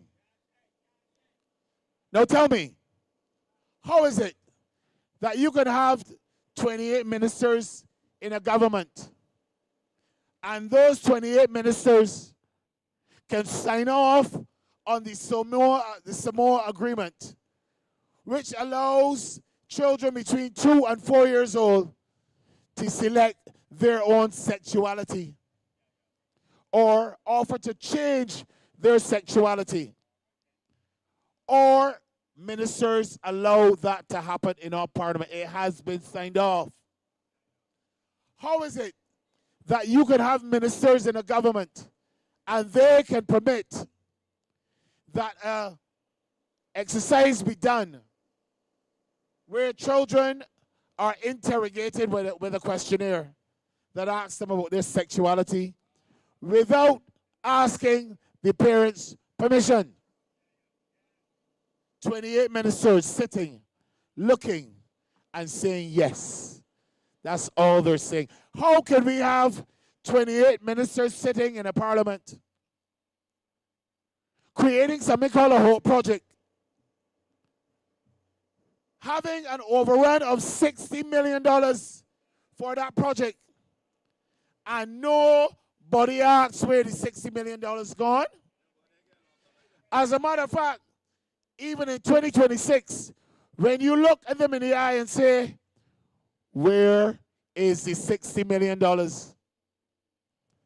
They are silent. There is no answer. Taxpayers' money burned through. And they think that that is okay. Where the money gone? Somebody say, where the money gone? How is it that 28 ministers can see pool land, no roof, no sockets for electricity, grass going through it, $20 million overrun, and nobody is answering the question, where is the $20 million that was spent on that project in terms of the overrun? No one is living in the houses. Barbadians need somewhere to live. Barbadians need somewhere to live. I was told that trucks drove in to some of the projects and turned and drove out. Drove in with what they had on them and drove out. And we are accepting these men and calling them ministers. They must give account. And we're saying tonight right here in Orange Hill, in the hearing of your ears, that it is time to put a stop to the nonsense. That is what we're saying tonight. It is time to put a stop to the nonsense that is going on in this country. We are now awake. You are now awake. Your pen is awake. Your X is awake. And we want to put that X next to the name of Ramon Goodman as your next representative and MP for St. Andrew. I'm going to tell you something again. I want to make sure that the wonderful people of St. Andrew, of Orange Hill, know that when your citizens and members of your community give the best years of their life to this Barbados, working hard, creating it in the government and so on, that when they get old, it is important that we take good care of them. We cannot leave them lying in the corridors of Queen Elizabeth Hospital, on the floor. We cannot afford that. And we are saying the Democratic Labour Party never disrespected and disregarded our elderly when it came to health care across this country. Never did it. And we want to take possession back of our hospitals and set it back the way it is supposed to be. You're not supposed to be dying in a hospital because of poor service. You're not supposed to be saying bye-bye to mommy and granny and auntie and uncle and your little children because of poor medical services. because someone has dropped the ball. And we're saying tonight, Orange Hill, it is time. We are not here because we want to waste our time or your time. We value your time. We value this interaction that we're having here tonight. And we're saying to you, give consideration to your vote on February 11th. Give consideration in your vote on February 11th to Ramon Goodman. And I'm calling his name because I want that when you look at the ballot, you see the name Ramon, Ramon. And he is a good man. He is a good man. We, the Democratic Labour Party, are offering you a good man as your representative in the Parliament of Barbados. You see, it is not when you call an election that you're supposed to be fixing every road and every street and every pothole in Barbados. One man tonight told me, I spent $9,000 last year repairing my tires and my chassis and my car because of the poor road state here in St. Andrew. He told me that. And we don't want that this is the state that you live in. We want to make sure that you come out and present and give the representative, a man that is committed. He's just came into the race, but he's making a big impact. And he will make a greater impact for you here in Orange Hill as your representative. We want to say thank you. We want to say God bless you.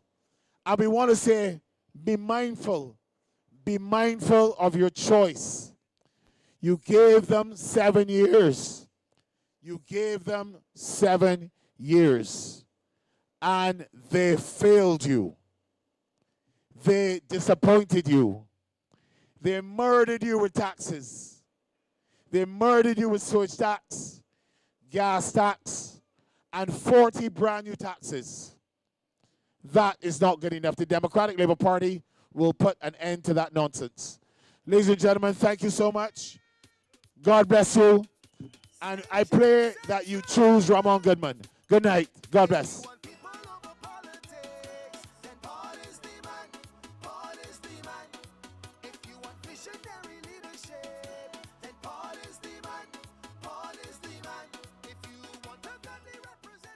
Now, we are bringing a young lady, and I'm quite certain the name is familiar across the air. Many of us have not heard her yet. And we're giving you the opportunity to hear her at this time. Ladies and gentlemen, I present to you Lady Dujon. Putting people first, putting Barbados first. This is the DLP way of governing.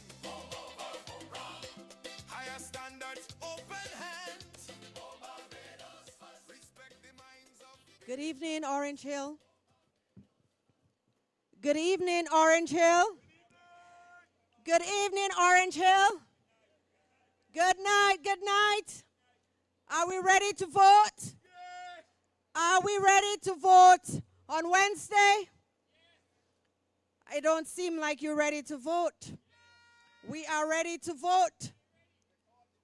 I got a call today.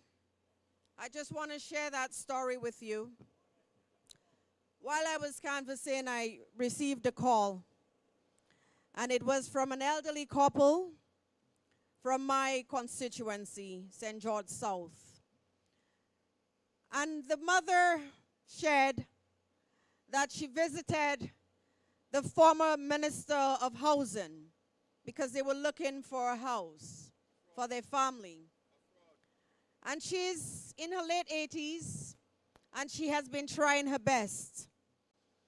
And she's explained her situation, including the situation that her husband is not doing too well.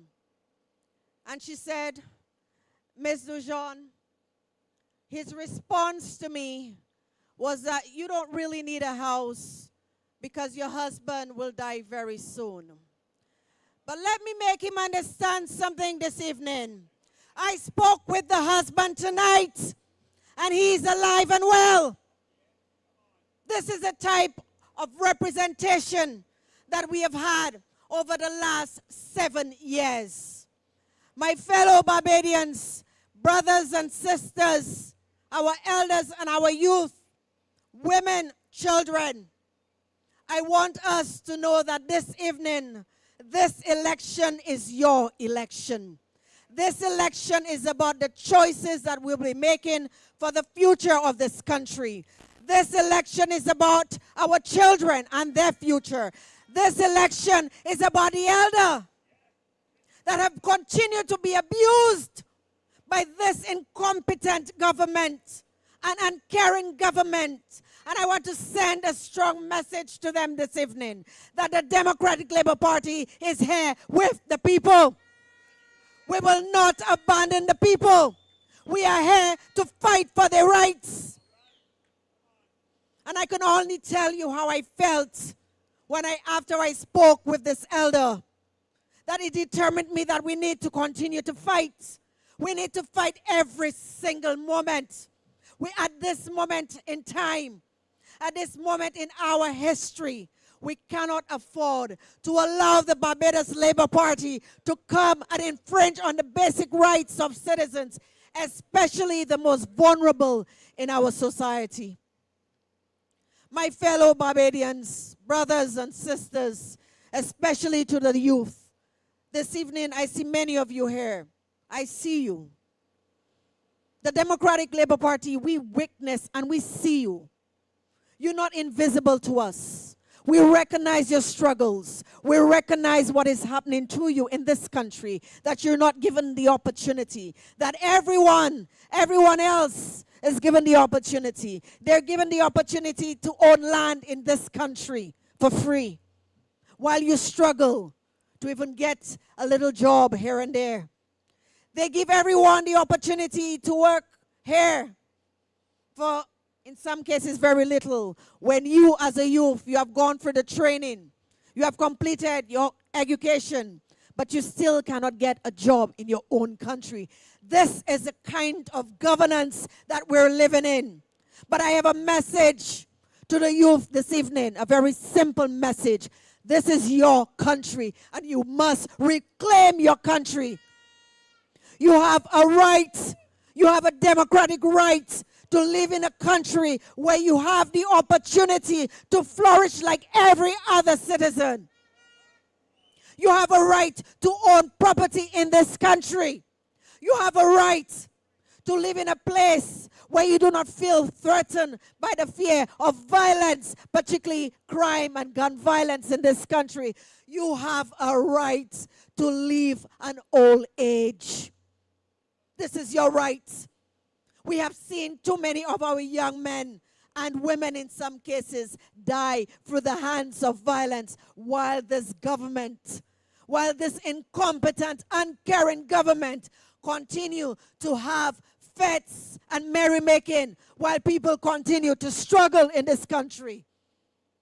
These are the realities that we're dealing with. And tonight, I'm here to give my support to a good young man. I met Ramon a few years ago, like a year ago. A very decent young man, very polite, very respectable. One thing I admire about him, when you speak with him, he tells you, yes, sir, yes, ma'am, yes, please. Very well-mannered young man. And these are the things that we want to see and emulate in our young people. The respect for the elders, because when you respect your elders will respect you. We want to see a society and a community where we all respect everyone from every age group, that our young persons deserve the respect from the elders as well. So when we see Ramon in our constituency, when you see him in this constituency, he is here to help you. And I'm going to ask the constituents this evening, when last did you see your MP? When last did you see your MP? Was it yesterday? The day before? Last year? 5 years ago? Ask yourself the question. Because at this moment you will see many of them coming out. Many of them canvassing as harder than we are. We are in the opposition right now, but we are canvassing as much as we can with the little resources that are allocated to us. We have a government that claims to believe in democracy, yet the subvention they kept all.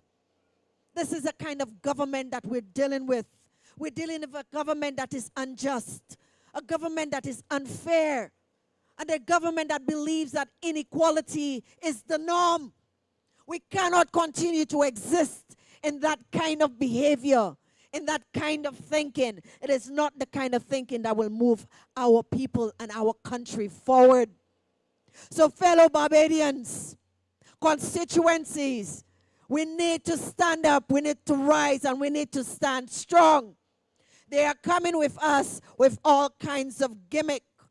They're giving you this and you're giving you that. And now you have $5,000 in some kind of fund. We need the money now. We needed it 7 years ago. We needed it. Parents needed that support. Our youth needed that support. Our policemen and women needed that support. Our nurses needed that support.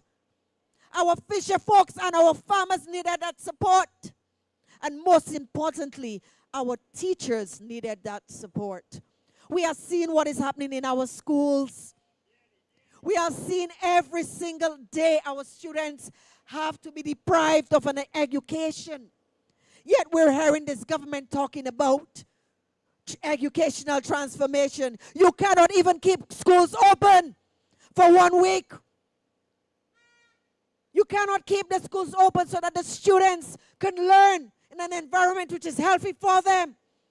But you're spending and wasting millions of dollars on this so-called educational transformation that is disconnected to our students and our teachers. Our resources has to be allocated in a way that it has the impact that is necessary for the growth of our students. And a few days ago, we saw the same government opening up an agricultural school. Yes, but let me remind them that this project was foreseen by the Democratic Labour Party many years ago. Many years ago, we have seen this government, when it comes to agriculture, how many agricultural projects have they started? And where is it now? It is all part of the facade. It is a facade. It is not real. They are giving us illusions. And they're telling us that we are living in a society that is flourishing and we're doing well. But we know what our realities are.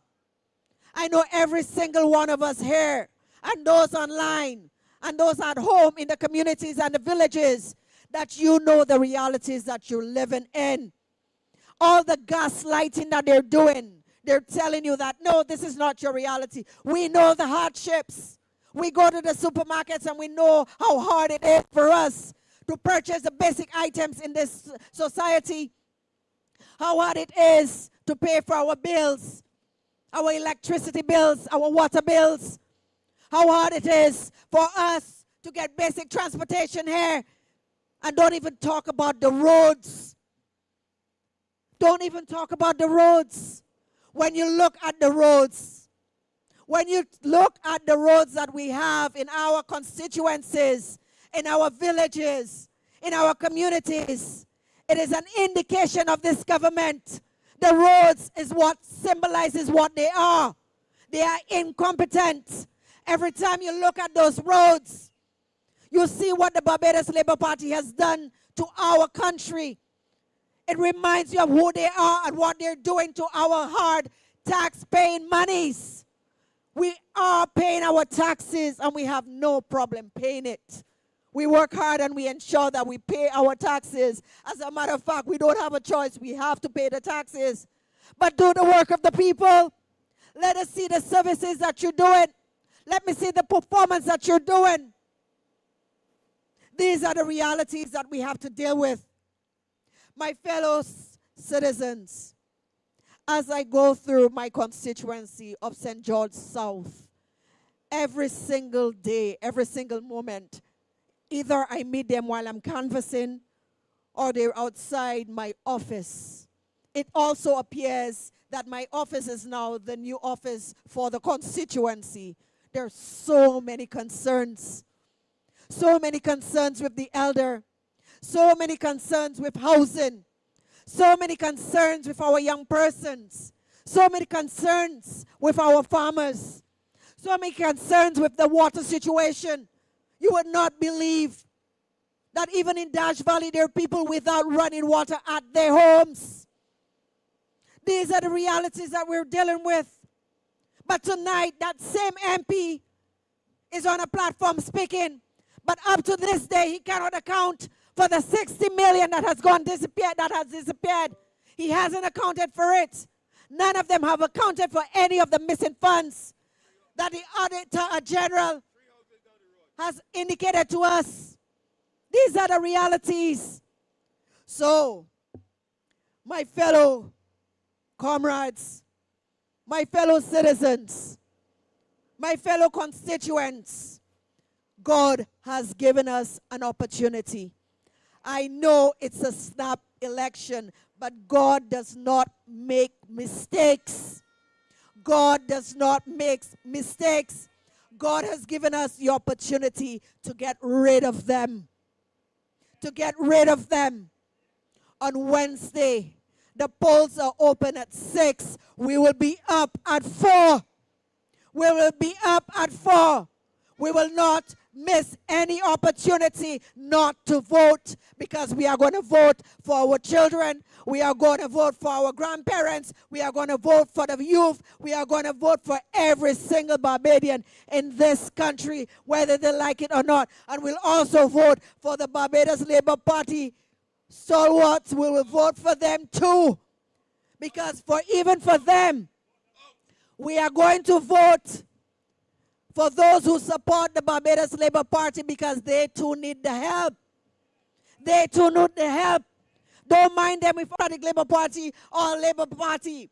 We will support you. We are here to serve every Barbadian.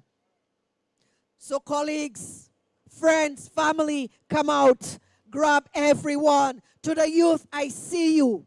You need to vote. I know some of you, it's your first time voting. You need to come out and exercise your democratic right, because that is one thing they cannot take away from you. On that day, ensure that you're there and put the X by Ramon, Goodman, put the X by the Democratic Labour Party. Good night, and we love you. Thank you.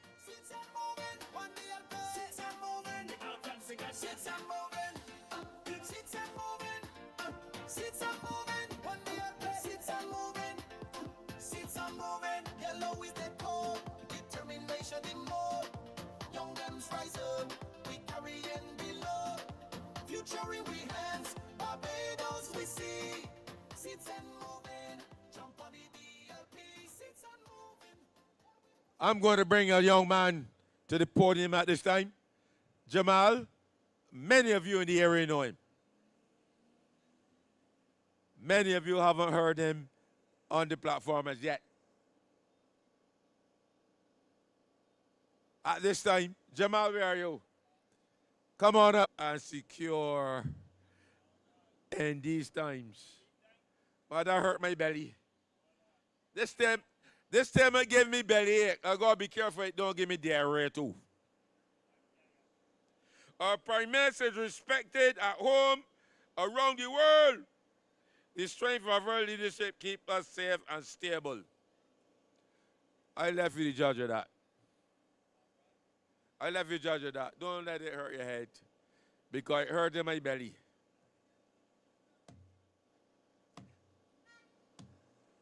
Jamal, where you are? Strong leadership. I left you to decide that too, you know. I left you to decide that too. Are we enjoying the leadership, the strong leadership? I ain't enjoying it. I can see if Jamal enjoying it now as he comes and speaks to us. Jamal.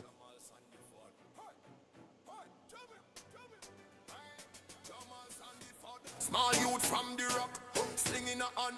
No crown pan him head, but he firm when he stand. Hold on me trembling, nobody want try. But Jamal Sandiford, step forward and look Goliath in the eye. Take down the giant, take down the giant, take down the giant Sandiford. Little Jamal with the big heart, gone down on the front line with the slingshot ready to start. He looking and looking, but he can't see where the giant gone. Is a mystery, she gone. Show up for the fight. Sandiford gone through all the gaps and the giant was nowhere inside. Good night to everybody in Orange Hill right now. My name is Jamal Sandiford, candidate for the Democratic Labour Party for St. Michael Northeast. Tonight, I want to bring to your attention that in Orange Hill is where I born, remain there sing Berry, and my first love. I had the days where I come up, walking down to the mini mart to get gas. I had the days where I come up, tasting yummy chicken before I know my first words. I had the days where I come up in here, I remember raspberry fruit right down in there, so who know, I know. But tonight, I am here at the Giant Slayer. But before I was a Giant Slayer, I born and raised up in here. So I know the struggles that the people of Orange Hill have bared for years. My topic tonight is about representation. The current government, the current administration, has branded themselves with terms like strong leadership in changing times. And it always says, it caused me to really question what they categorize as strong leadership. Strong leadership for me is being able to analyze your community and see what's going on and figure out how to fix it. But you don't just jump in and say, but this is what we're doing. You move around to the constituency, to the community, and you mingle with people. And you get to understand how people feel. You get to understand what the real issue is. Then you diagnose, and you think about solutions and go about finding ways to tackle the problem. I mention this because before I come on the stage tonight, about a person who are brothers of mine, some people they call family. And I remember the things that they make true. And they draw it to my attention that money talking now. They draw it to my attention that money is what people want. But you know what crossed my mind? What crossed my mind is this. I was here. I get wake up out of my bed. Couple years ago, when one of my close friends and some people, family and loved ones, has passed away. At a very unfortunate circumstance that we call a freak accident. I was in my bed when a young hustler, a man that we used to call the Scattleback, a man that we used to call Baruban, had passed away at a freak accident. And I can show you how freaky this accident was. This accident happened because he was in a breadfruit tree that was touching a power line in Orange Hill. Now, anybody that know Orange Hill good, will tell you that where this breadfruit tree is, it's opposite the bath. But Ruben, as I like to call him, close friend of mine, know him for a time of the year, I run boat with Ruben, pitch marbles with Ruben, roast breadfruit with Ruben. Ruben is only a couple months older than me. And should he be living today, Baruban will be 27. I'm 26. But the story goes, I was in my bed sleeping. But Baruban had a newborn son. And he was trying to make an extra living. So he went up in a breadfruit tree to pick some breadfruits for a man. Where he was walking about selling watermelon, selling fruits. And it was so unfortunate that this breadfruit tree was touching the power line. You can imagine the representative for this area.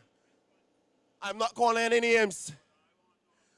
The Barbados Labour Party representative for this area would have known that this breadfruit tree touching the power line and did nothing about it. But Baruban went to this breadfruit tree and he was picking the breadfruits with a metal pole.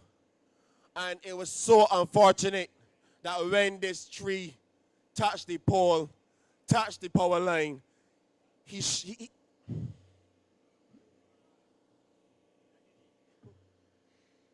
I miss Baruban. I miss my friend. That happened under your strong leadership. Tonight, I want to tell you that the Democratic Party would never allow that to happen. I, Jamal Sandiford, raised up in here, and I can tell you from my heart that that would never happen under me watch. My brethren there me and shook me out of my bed, and to this day, it still feels like a dream. You can imagine that? He had his whole life ahead of him. I know he practically from my born. As I told you earlier, I walk around here, but he pitch marbles with he. Do things that I would never tell one that we do, but here he. Because we're the young, as boys. So when I hear about strong leadership, it really causes me to beg the question. And that is why nobody can come and buy my vote. Nobody that will allow people to die on their watch cannot buy my vote. I am still eligible on the voters list for this area. And come February 11th, you know probably going to find me. I represent yellow. I represent Democratic Labour Party. And yes, I know many friends of in here. Many people that I consider to be mentors that come up before I born, waving the red banner over them head. And as I keep saying, a lot of them have lost faith within this so-called strong leadership. A lot of them. And the truth remains this. Your strong leadership know the issues that plague this community. And they don't do nothing about it. Just before I come on here early tonight, somebody asked my brethren, what's the vibe? What's the feeling in Orange Hill? And you know what here? The current representative giving all the work to the people at St. Andrew. No Orange Hill? Oh, I can tell you that tomorrow raise up in Orange Hill too. So when AC get rich and switch. Cause for concern. I here to say tonight that on February 11th, that you should remember this day before when they go and decide to vote. Or before you decide not to vote. Because deciding not to vote is deciding that you're comfortable with this so-called strong leadership. I come up and I change. I see things for what they are. Trust me, you live here. You get the water from here. You get the current from here. When I know where it's to go pay the bills. I talk about the country for a minute. When I know that the income tax is $1,300. This government, who was in, decided to call elections before it was even 4 years. Because this year makes it 4 years. I want to realize that they don't realize that I want to would like more money for income tax. They're raising it, or plan to raise it, from $1,300 to $1,700. That is a $400 increase. Can that last you a year? You are going to get it, if you're lucky, once a year. I know people got late bills that cost more than $400. Water bills that cost more than $400. Paying car loans that cost more than $400.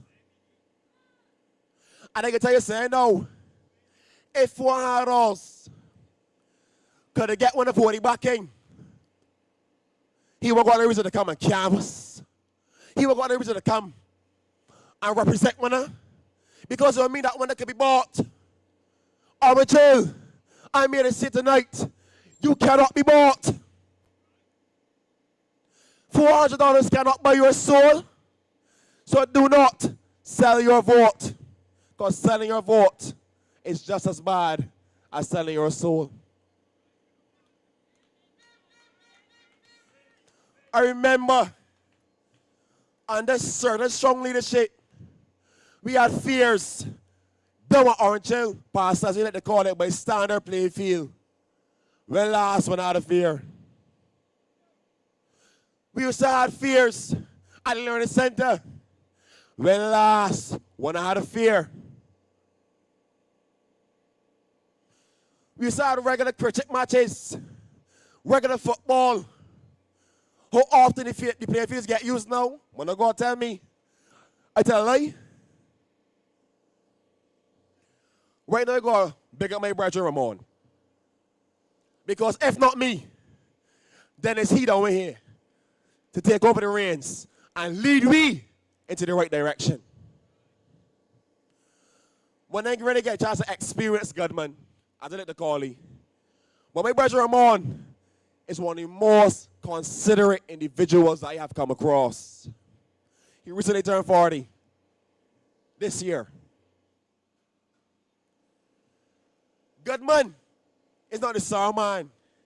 Like I drive fast up on the road, I go I can't stop.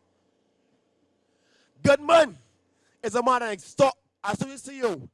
Look, check your mirrors, left, right, and slow down. Pull one side. And see what's happening, man.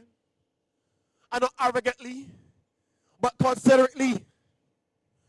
Goodman is a man who believes in representing. A lot of people can tell you that representatives do not campaign about areas. They just come and show in the face and go low. But Goodman's a man that can know here and breathe and wanna reason with the youth. See partner thinking. Find out how to help them. Goodman's a man that tell me, Jamal, God come through with me, man. And they reason with everybody. And nobody show Goodman a bad face. And he show one another. The truth is that I can believe in Goodman. I can see the effort that he has put in here. He has canvassed Orange Hill. He has canvassed Deanstown. He has canvassed Whooping. And if you want to see, it just means that you're not home when he passed through. Goodman's a man that I will represent here with. Goodman's a man that should come back up in here tomorrow. Got my vote. And to tell when I'm ready, February 11th, he got my vote. I challenge any of the youth, any of the so-called black boys to reason with me. And you can see, he ain't telling no lies. He can reason with you. And that's what I'm talking about. To me, presence is leadership. The reason I bring this to your table is because my constituency is a constituency in which the Prime Minister presides. Supposed to be the MP for. And every time you look wrong, go off from the country. Fly and go somewhere. How can you call yourself a leader and you are not even present for the less present-minded? That reminds me of the current representative in St. Andrew constituency in Orange Hill. Tell me how we're going to want to see. I can personally attest and tell you that since Goodman start being down here, he just run behind me. Regular. If Ramon going someplace at 8:30, you can bet at 8:15. Somebody get it. And he looking for Ramon. When Ramon driving past, he had a no. Tell me, if Ramon ain't make you would have seen. Tell me, for the past of majority 3 years, you the city? I come at funerals and I realize I see Ramon before you see. It gave me the impression that he hear Ramon and he gonna come and see Ramon. What is it tonight, Mr. Representative? Continue to follow Ramon. Continue to show Ramon your warm embrace. Continue all the way on the February 11th when you're going out to the polls. Don't see your own name. See our Goodman. I vote for Goodman. Because you know he's a good man. And that's why his father is so. That's why he's running down so. You know how much he cares about this constituency. You can see how much headway he's making in this constituency. You can see that the young people have taken a liking to him. When they pass through, and it was there with it just a couple of weeks ago, we touched my ear, and ear reasonably. As I said, they not show my bad face. I mean, all up in LB. And they bought a man at Catlin. As I say, they not show him a bad face. They mentally keep pushing. Keep doing the good work. And as a good man, so you know he can do the good work. He has visions for this constituency. He believes in creatives. Similar to me, he's advocating for the right of all Barbadians, because we know so many of our young social media people, they can't stop off their phones. And right now, Barbados is not affording the luxury to be able to make money from social media platforms. In other words, Barbados does not allow them to make money from TikTok, to make money from YouTube, to make money from Instagram. Until youth, how I want to feel to know that this government gets in, the Democratic Party gets in, and when they can get money from watching videos from YouTube, when they can get money from posting up on the videos. Huh? That is what Goodman, Ramon Goodman is advocating for. So if you know that $400 can't last a year, but the reducing of VAT, in other words, if things cost less, the money you have can stretch further and buy more things.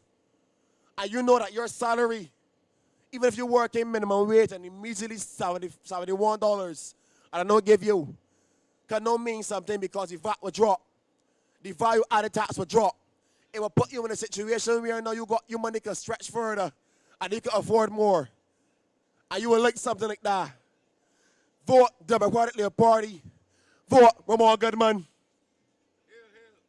If you know that you would like to know the bills, the electricity bill, the water bill, could be lower because your income lower, vote Democratic Party because we advocate for the chance so bills don't have to be flat rate anymore. So you don't have to pay the same rate that the rich man or the middle class paying. If you know that this sewage tax and garbage tax is bringing approximately 18, sometimes 19, sometimes $20 million a month, and you do not have sewage tax issues because you are not hooked up to the sewer lines. In other words, what are you paying for? And the Democratic Party has plans to put on the manifesto that you know will play a reduced rate under the Democratic Party. Vote Democratic Party. Vote Ramon Goodman. Because we understand the concerns that the senators have. And we intend to solve the problem. So I'm going to finish off by saying this. On February 11th, You go down to your polling station. You walk with your ID card. When you get in that booth, no one but you will know where you place your X. And make sure that it does not touch the lines. Make sure it does not touch that box. When you vote our Goodman. Thank you and good night. Hear it up for Jamal. This is the DLP way of governing. Jamal Sandiford. Higher standards, open hands. Barbados First. Respect the minds of nations. Barbados First. Dignity across the You know, I be hearing something out there telling me about me man and experience. And I can remember when we started looking for younger members to take over in this party. People thought, no, they'll come in now and telling me about we ain't got the experience.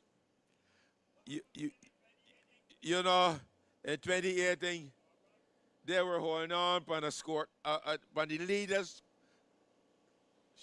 skirt tail. And they're still doing it. They ain't getting the experience yet because they can't make any decisions. They can't do nothing. But I got real young. I got some young, knowledgeable, bright persons with balls. Huh? Ain't frightened. They make the decisions. They make them in a frightened people. The next person got, I can tell you, he got good testicular fortune, boy.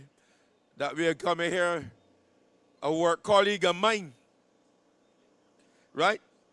Ladies and gentlemen, I'm going to introduce you to a young man hailing from Worrell, St. Thomas. Mr. Pedro Greaves. Hail it for Pedro. He is ready and steady, listening with care, serving with integrity. So St. James South, there we go. Vote Pedro. Vote Pedro. Vote Pedro. Vote Pedro. Vote Pedro. Vote Pedro. Vote Pedro. And don't just vote Pedro. Who we voted for in St. Andrew? Who we voted for in Orange Hill? A good man. A good man. And I actually met Ramon playing cricket for Banks. And I went before him. He batted about 3 or 4. Was the opening batsman. Of course, I scored more runs than him. Good night, Dale Richards. But one thing I would say about Ramon Goodman. Ramon is a very committed individual. Very committed. He's also very genuine. He's not someone that when you share your business with, it is all out on the streets. Because in his professional life, he understands confidentiality. And I find in this country that we are losing ourselves as a people. Our dignity, our integrity, and our humility. And Ramon Goodman brings a level of representation that has been missing in action for the last 7 years. And I want to repeat that because the acronym MIA that we are seeing plastered around all posters relate to that. M, missing, I, in, and A, action. And I want to congratulate Comrade Leader for assembling a team of 30 candidates, all with standards, all with good morals, presenting themselves with honest voices of and for the people. So don't mind the names that they will want to give us. Senator Andrea Worrell, fantastic job in the Senate. They call him Fluffy. But I can tell you that he always has substance, unlike the others, who talk down to all of you, condescending. Senator Ryan Waters, he has carried the Senate, intervening on your behalf, despite the oppressive legislations that they have brought. And finally, 29 against 1, David versus Goliath, our comrade leader. They meant it to be derogatory. And every time I mount this platform, I will say, yes, we call him the rat too. Reliable, accountable, and transparent. And I go further. Resistance against tyranny. That is our comrade leader, defending the people of this country, letting us be aware of where we are in every single piece of legislation. And there are so many issues that we can address tonight. But I am told that I only have 10 minutes because I know you're here to hear Ramon Goodman and also our comrade leader. But I want to say this before I leave the stage. We are in a Barbados that is at a crossroads. Today, I heard a voice note from a young child indicating I can vote for Mia because she's hold the best picnic. Is that what we are voting for? Entertainment? Is that what we are voting for, Orange Hill?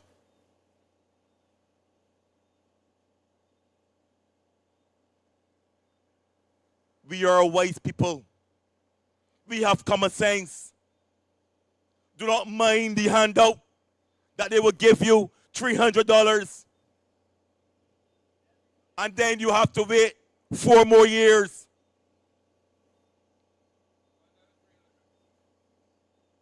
Then come election day, and I'm calling on all police officers to police the communities. I will not say take the money, don't take it. Let them know that your vote is valued. Your vote is worth more than 100 or whatever they pay. Because at the end of the day, you're not addressing the cost of living. They're not addressing the issues that affect you and I. But oh, come to St. John tomorrow and hear our manifesto of the things that we have in place for Barbadians.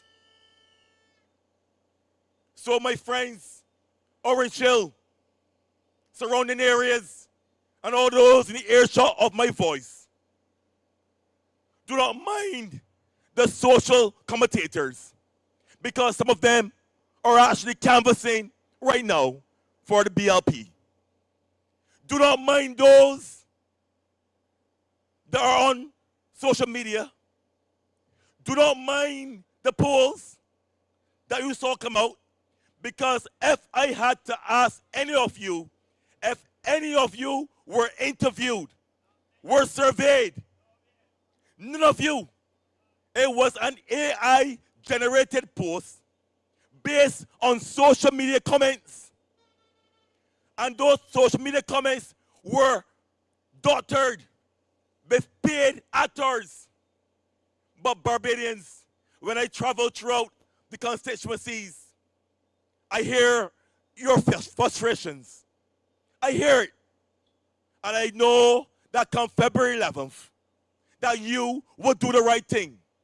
You will put your hope in Democratic Party in restoring peace, in restoring rest, in restoring dignity, in restoring standards in restoring morals to Barbados. This is not a time to play. It is not a time to be entertained. It is a time to come out and vote. Vote Ramon Goodman. Vote Democratic Liberal Party. Vote Rav Thorne. Good night, peoples. Yo, yo, yo, yo. Ready is the man. He is ready and steady. Listening with care. Serving with integrity. So St. James South, let we go. Vote Pedro. Vote Pedro. Vote Pedro. Vote Pedro. Vote Pedro. Vote Pedro. No. You got to make a decision. The time has come, St. Andrew. The time has come. You know, I'm going to tell you tonight. I had promised that I done with politics. I ain't gonna run with politics again. And I made that decision. I done with it. But out of the clear blue sky one night, I got a call from the secretary of the branch of St. Andrew. He said, we need some help. We need some help. And I asked, with what? They said, boy, we got a new candidate. I said, oh, but we need some help. We need some advice. I said, well, I would think, I said, no, I done with it. But I got a call. There's Ramon. I said, Ramon? He said, look, I was told to contact you. But he's smart. He's a very smart fellow, right? I didn't know you went to talk to a cousin of mine who I hold very dear. And 15 minutes later, I received a call from her, too. Ramon told me he's interested. I said, but we hang out sometimes. You never told me that. He's my friend. I decided, all right, Ramon, I am taking it over. We will talk. You're going to hear this man now. I'm going to give you the opportunity to hear this young man, small in stature. Because anybody that's shorter than me, real short. Short man, but real decent young man. Manly young man.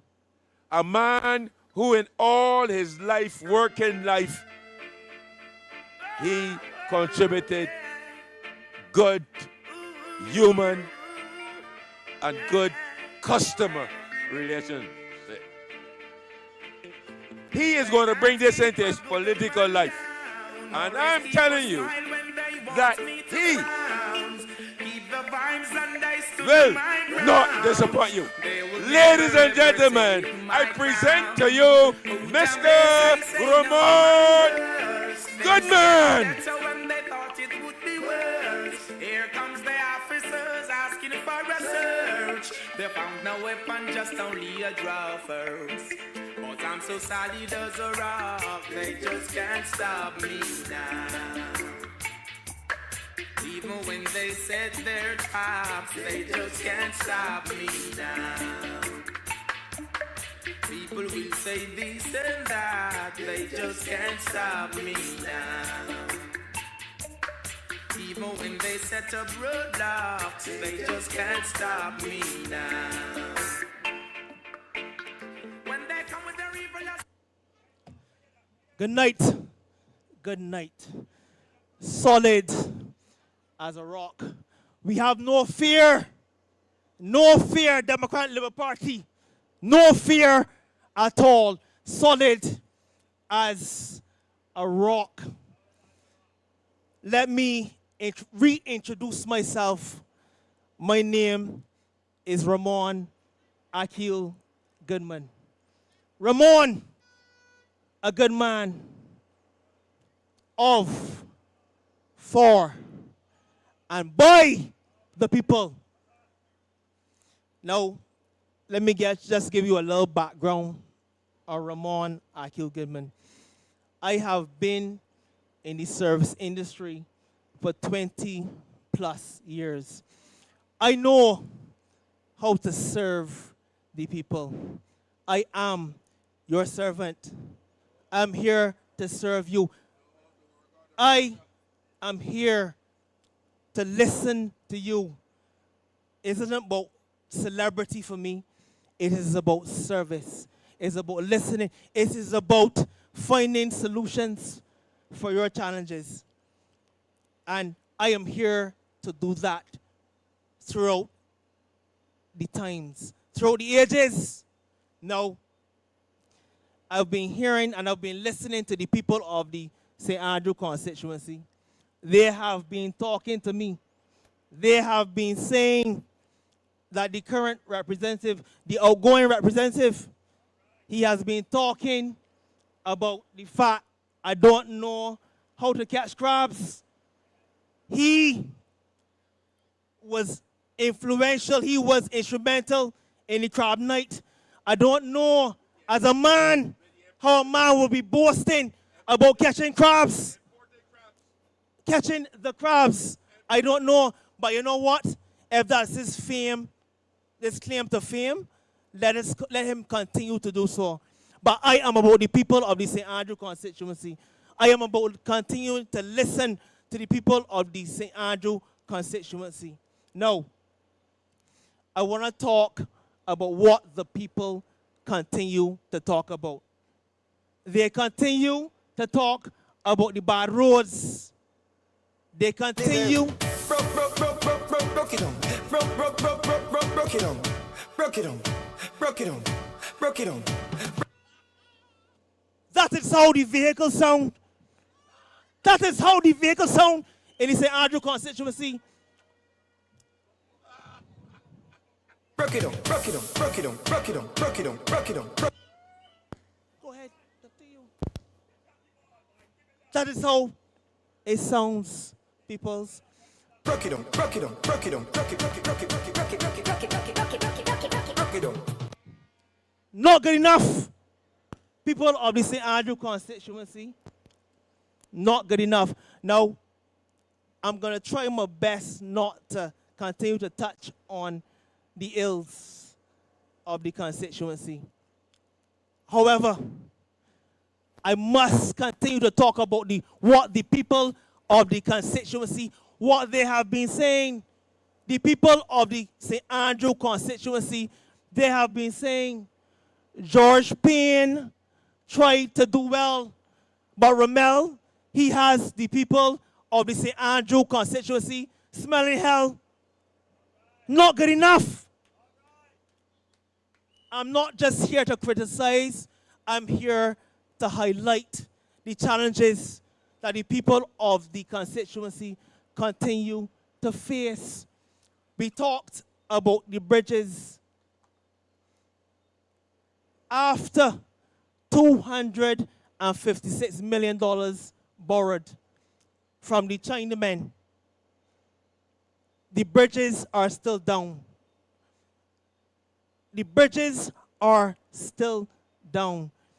The people of the constituency, they are saying, Lord forbid, and I knock on this wood here, Lord forbid, and there was to be some level of flooding, they will be cut off from the rest of Barbados. The people feel neglected. The people feel left alone. The people feel as though there is no voice. But let me tell the people of the St. Andrew constituency, I am strong.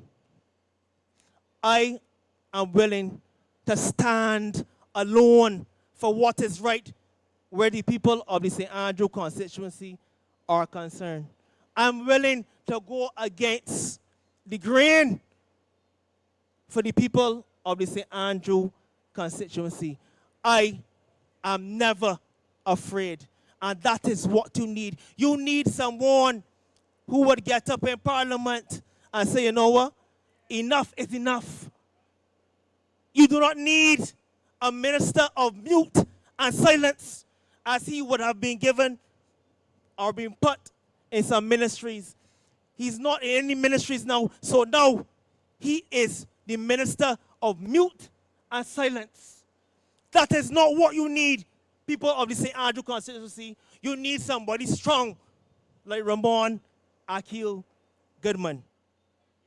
You need that type of representation. The reality of it is that I strongly believe that so-called Auntie Mia, she's anti-Barbadian and she's also anti-Ramel Springer. Based on the fact she has given him no ministry and he cannot talk, he is unable to say anything and represent and advocate on behalf of the people of the St. Andrew constituency. Not good enough. I will stand strong. I will represent you each and every time. I will advocate on your behalf, people of the St. Andrew constituency. I will do so. No.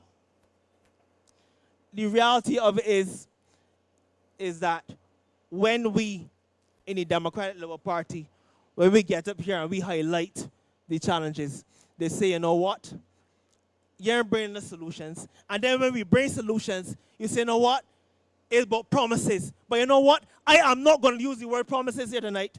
I will use the word plans. Because once elected, when elected, these are my plans. And it goes as follows. People of the St. Andrew constituency, please listen carefully. Look at his face. This is a man with plans. No.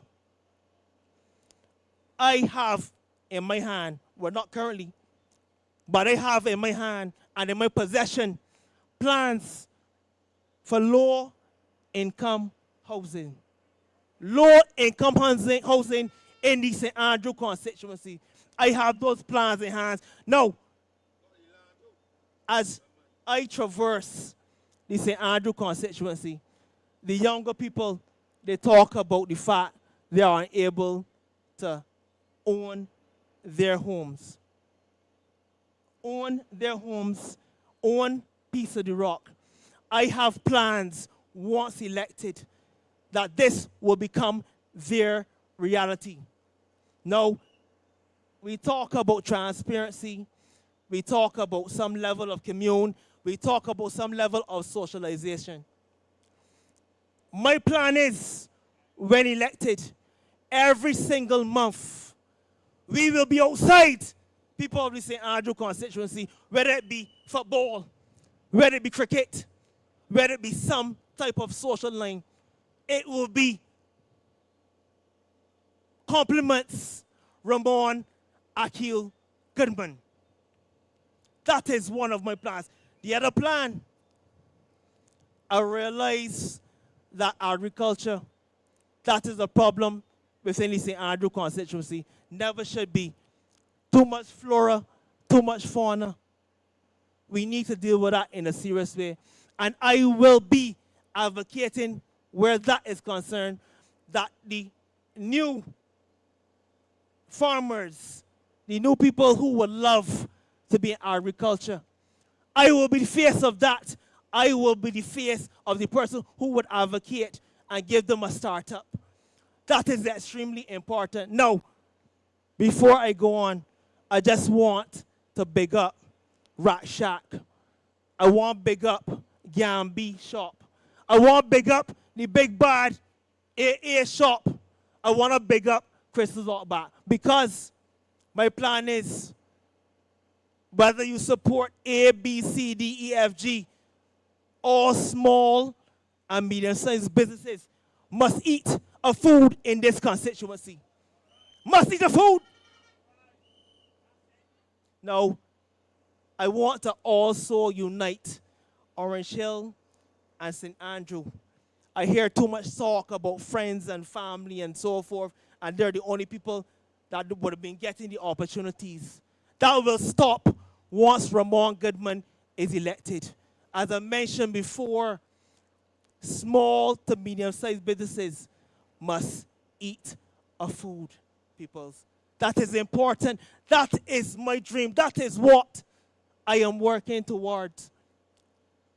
Another plan of mine is that I'll continue to build relationships within the constituency, whereby small to medium-sized businesses, as I build those relationships, will give discounts to the people of the St. Andrew constituency.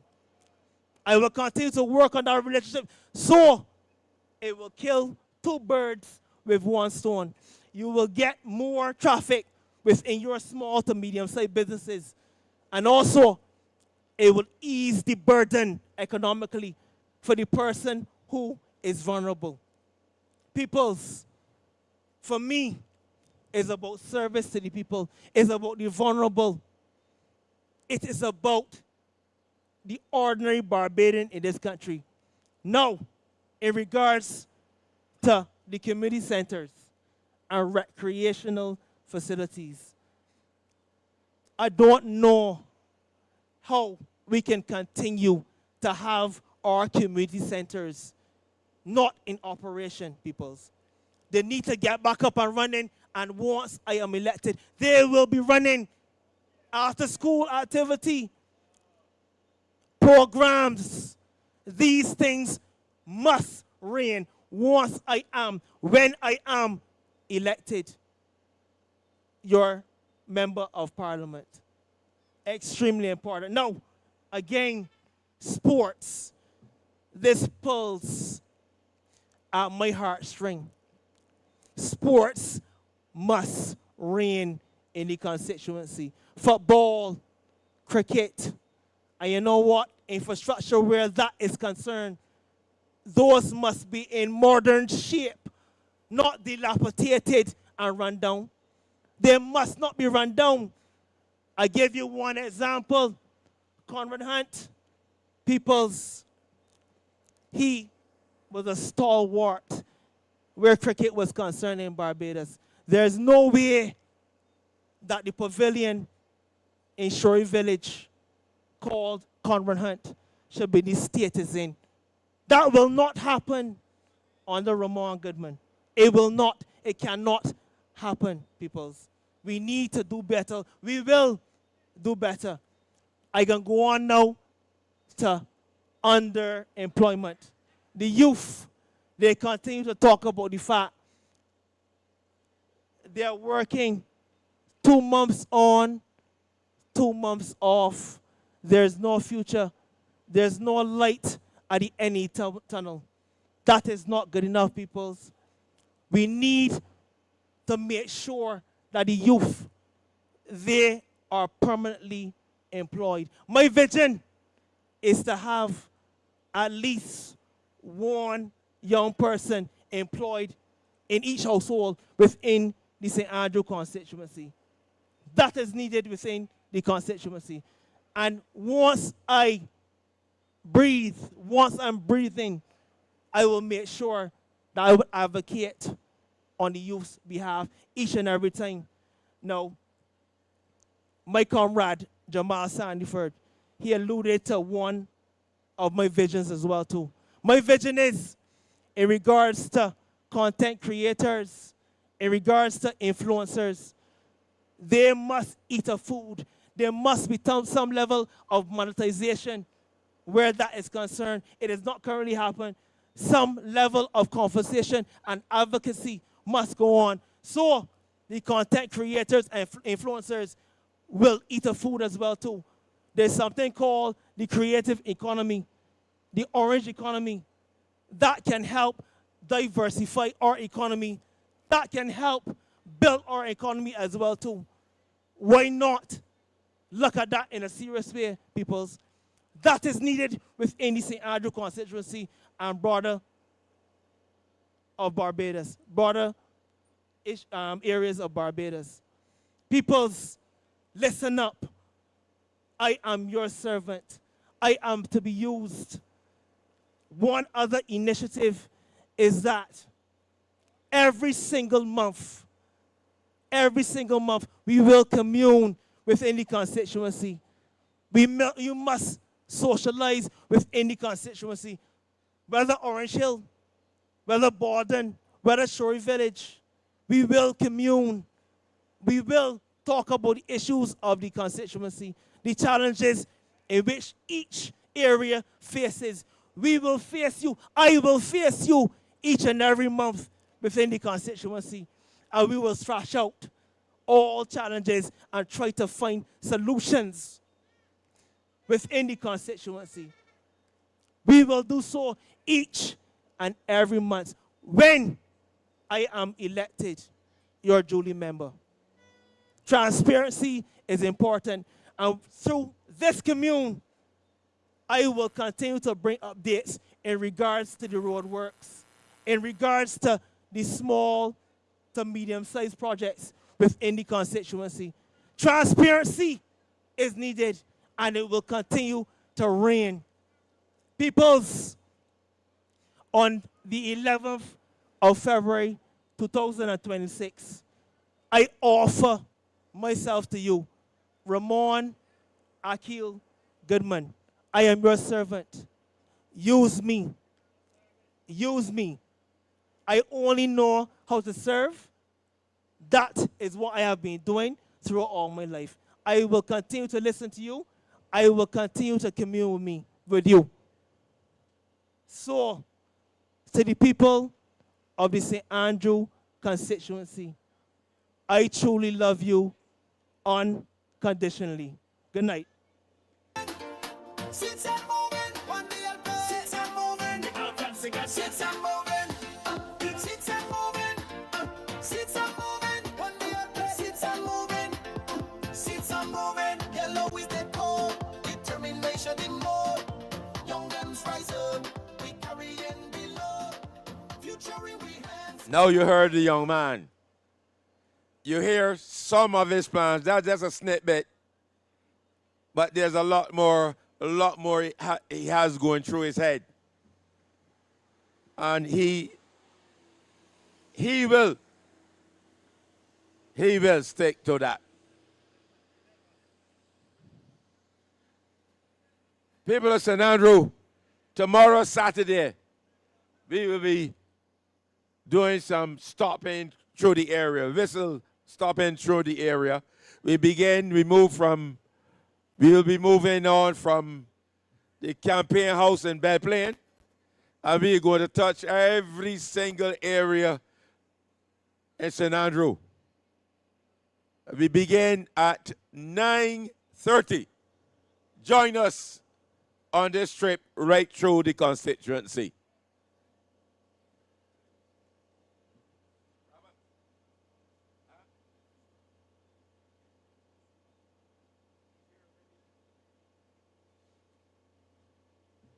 Yes, my dear people, we have our party leader among us tonight. And we were trying to get him in St. Andrew since the snap call, right? And he has decided to be with us tonight. And I know that you are eager. Your ears are itching you. You want to hear him. At this time, ladies and gentlemen, I will bring to you Mr. How you getting this? Ralph Thorne. We all in this with Ralphie. We all in this with Ralphie. Yeah, one vision, one people, one destiny. We all in this with Ralphie. We all in this with Ralphie. Yeah. Yeah. We all in this with Ralphie. Yeah, yeah. He crossed the floor, not for fame or glory. He crossed the floor to rewrite the story.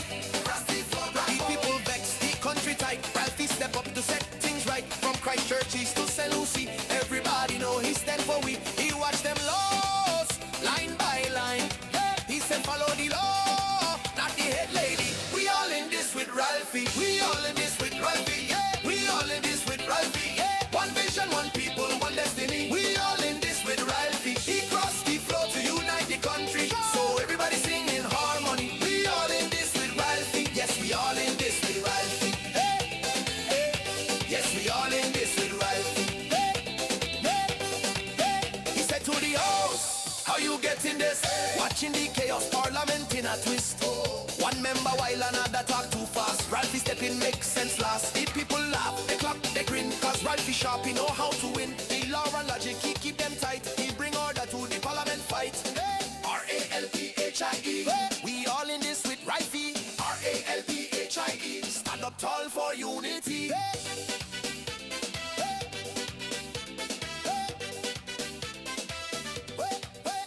The tele-PM, you head the cabinet, not the state. So respect the law before it's too late. The legal business done on the floor, not in your mind behind closed door. He cool, collected, full of class. He use the facts and bust up, she bubble fast. He shaking down falsehood, clean and neat. Ralphie drop large. Peoples, you see this gentleman here? This gentleman is a leader. This gentleman knows how to delegate and trust his people. There is no doubt he is the better leader. People,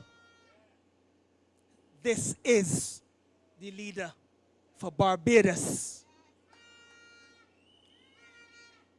Honorable Ralph Thorne, I want to truly thank you. You had a vision. You continue to trust me. And I want to thank you. I'm going to leave you now to work your magic and to talk to the people of the constituency. As you trust me. You trust me. Thank you. Thank you very much. Thank you, Ramon. Thank you. And good night to the people of Orange Hill. Of course, this is the constituency of St. Andrew. And you feel strange calling this St. Andrew, but I don't know if it was some political mischief that caused this Orange Hill to become St. Andrew. But there's political mischief and there's the political mischief that continues tonight. We understand that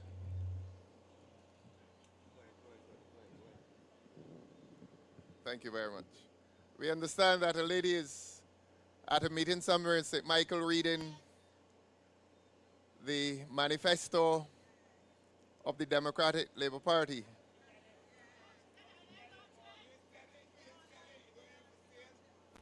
And, you know, reducing politics to childish games.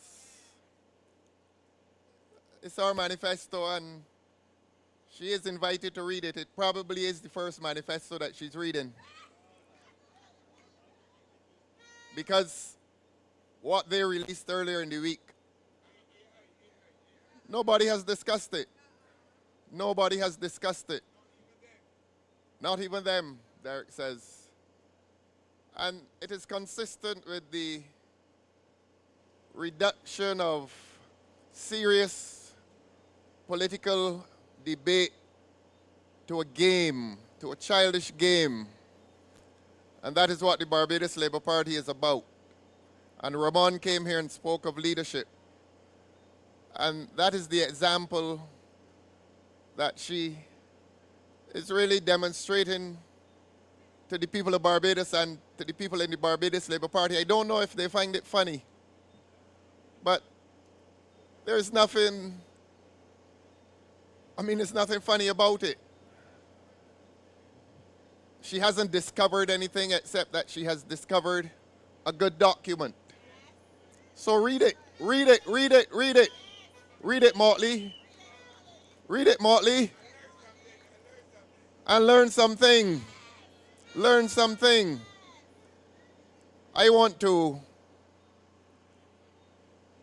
recommend and commend to the people of St. Andrew the young man who came to you, Ramon Goodman. We met, I think, at a water drive in St. Lucie some time ago. And in my mind, I have this picture of Ramon walking with 2 gallons of water or 2-gallon bottles of water through the streets of St. Lucie on a very hot day when we were giving out water down there. And we had to do that because this government has not cared anything about the people in the north. This government does not care anything about the people in the north.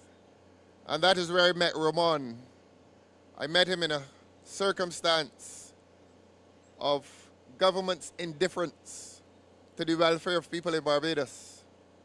And that situation in St. Lucie is quite tragic. You would have heard Ian Griffith say to the people a few nights ago that they have found something in the water which should make us all very, very concerned.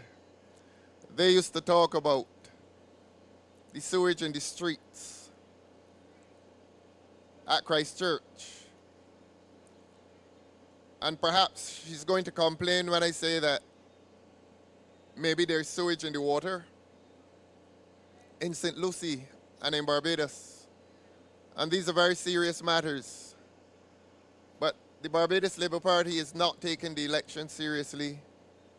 The Barbados Labour Party is not taking the people of Barbados seriously.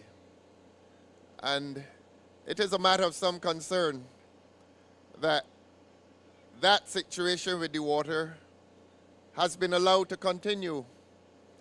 And the people in Barbados and the people in St. Lucie do not know today how safe it is. And a few months ago, we wrote a letter, well, more than a few months ago, perhaps a few years ago now, we wrote a letter to the Barbados Water Authority telling the Barbados Water Authority that the people down there should not be paying the bill. Because if you sign a contract with someone and you ask that someone, and in this case the Barbados Water Authority, to deliver water to you, and that water is contaminated, that constitutes a fundamental breach of the contract. You are paying for water, and if what you receive is not pure water, if it is not uncontaminated water, there has been a breach of the contract, and I don't know why the people in St. Lucie continue to be such nice people. But we met our responsibility as a Democratic Labour Party at the time. At the time it was Alvin Toppin, God rest him tonight. Alvin signed that letter, Worrell de Pisa signed that letter, and I signed that letter. And the Barbados Water Authority replied and said that they acknowledge receipt of the letter. And all they've done in the aftermath has been to advise the people down there to drink the water. And some people found it funny, but it is tragic. When you have a water authority going down to St. Lucie and telling people to drink contaminated water. And that is how the Barbados Labour Party regards the people of Barbados, with indifference. That is how the Barbados Labour Party, I repeat, regards the people of Barbados, with indifference and with contempt. So that when you see them tonight making fun of having had access to a document that they ought not to have had, there's something wrong with that. And brag about it. What they have done is not right.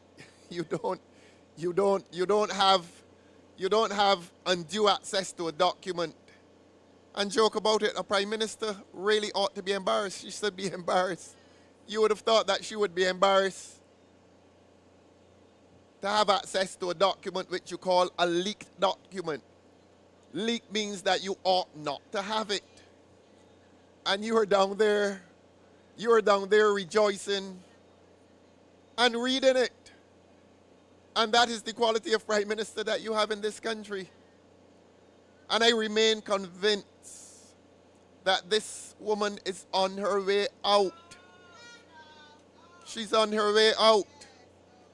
And I want to say something about the young man, I don't do the personal attacks. But there's a young man down here, the representative. He has been the representative for this constituency since 2022. And I cannot say that he has made more than one speech in there. One? One. Exactly one. The most memorable noise that came from Springer was when he was at Foundation at something they had up there when they painted the fluoride. And something fell in his head. And he said, "Aye." So "aye" has been the most memorable noise that Springer has uttered since he became a politician, because the man has said nothing in Parliament that anybody remembers. So his most memorable statement has been "aye." When he was at a Barbados Labour Party conference, I think they had a food fight or something. The AGM, the Barbados Labour Party AGM. And something fell on him and he exclaimed loudly, "Aye." So when y'all see Springer say "aye," the ayes have it. And I understand they took him away and tended to his head. And he came back to the house, and when I spoke about it, he came in there and he approached me and told me that I should not laugh at him, that he is nobody to laugh at. So whenever I see him, I try not to laugh at him. And I will try not to laugh at him tonight. But he hasn't said anything in the house that anybody remembers, and that's the point. I say that to say that this constituency and this portion of the constituency has been largely unrepresented. There has been a vacuum in representation in this constituency and in the house for this constituency. And that is why we've brought young Ramon Goodman to you. Young Ramon, a young businessman, young entrepreneur, a man who has invested not only in self, but invested in people. I know for some time he did insurance. I don't wish to disclose the various businesses that he is involved in, all legitimate, of course. But the next step that he takes is the step of representation of people. And I can say to you that he's honest. And I have departed from any comparisons. This is not to make any comparison with the gentleman who now misrepresents you. Yes, that's his name. You can call him that from now on. But Ramon is an honest young man. He's a man of integrity. He's decent. And he's courageous. Because it is no secret that Ramon is from St. Michael. So he's not going to come here and pretend that he's homegrown, but he does have connections here. And he leaves St. Michael and he comes to the rural parish of St. Andrew, the real St. Andrew up the hill. And he will give you a voice. He will give you a voice in Parliament that you previously have not had. So I highly commend Ramon to you, the people of St. James North. I beg your pardon, of St. James North.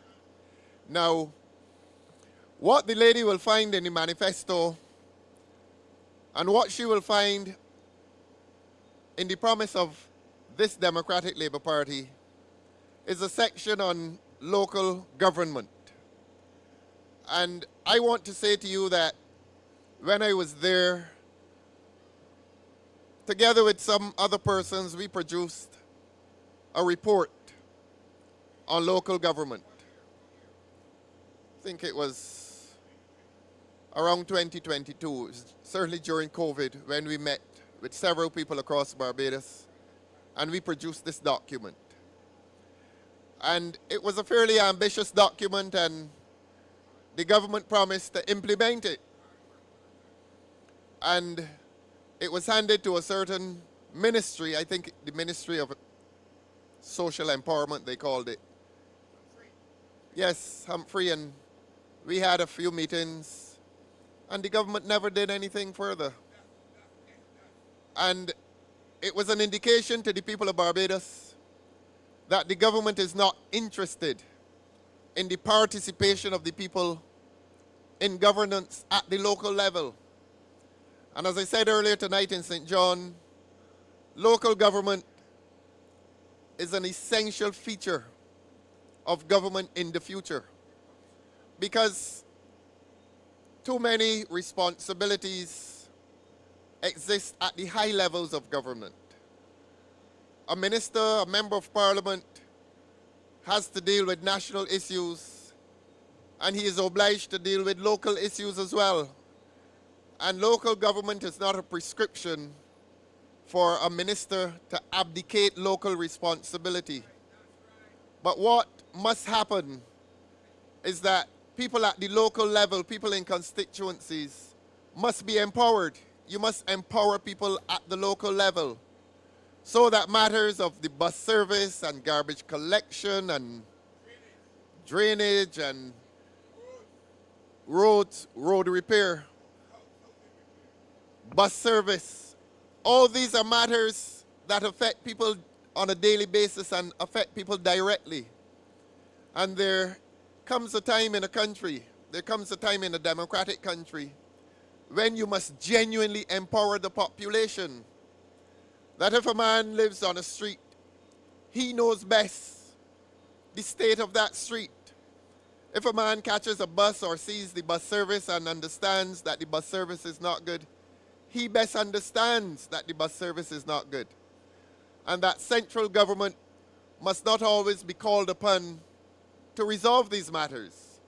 And so a properly functioning system of local government, or local governance if you wish, gives responsibility to people in the local communities to come together, perhaps in school halls and church halls on Sundays, and to meet and to discuss the problems that exist at the local level.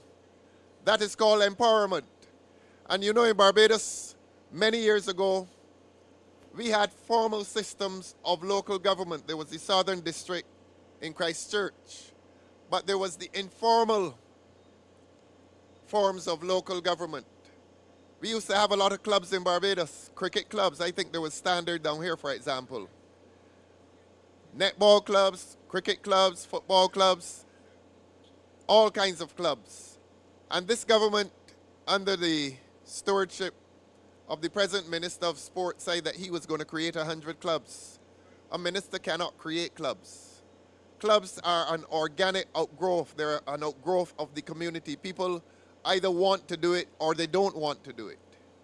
And there's a form of social depression in Barbados that has caused people not to want to form clubs.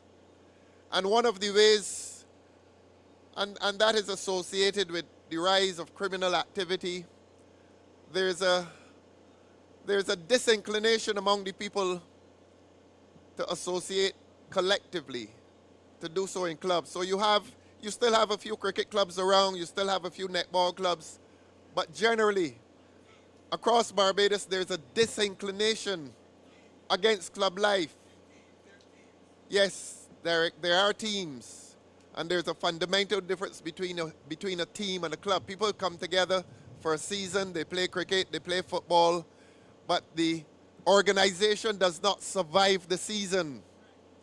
And at the end of the season, they go back to their separate lives. In previous times, a club existed for the extent of the year. And you remember that we used to have sponsored walks, and there were the 4-H clubs and things like that that functioned, that sustained themselves across the entire calendar. That is not happening in Barbados now.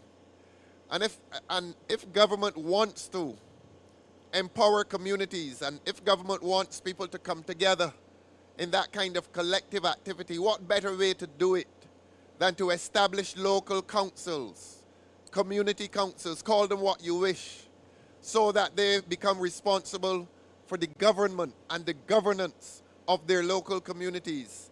And a lot of people complain about the garbage collection service. They have to call a minister. They complain about the bus service. They have to call a minister. They complain about street lighting. They have to call a minister.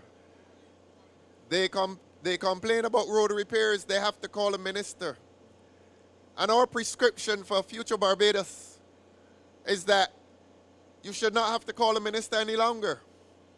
That while these communities find themselves, these local communities find themselves being unable to form clubs for one reason or another, a kind of social apathy, that, as I say, that disinclination of people to look after each other, that disinclination to establish themselves as a collective, that inclination to individualism.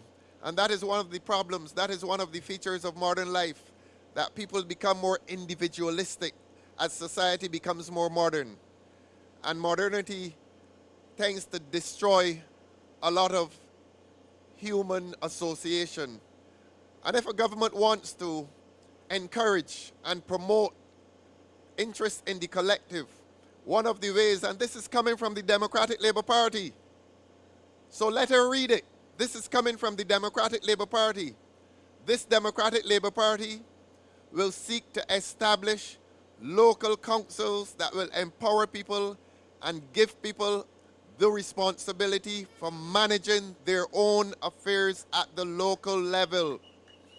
And I want to say to you that this government announced some 4 years ago, 21 and 4 years ago, we're into the 5th year of Republican status, and the government has not written a Republican constitution.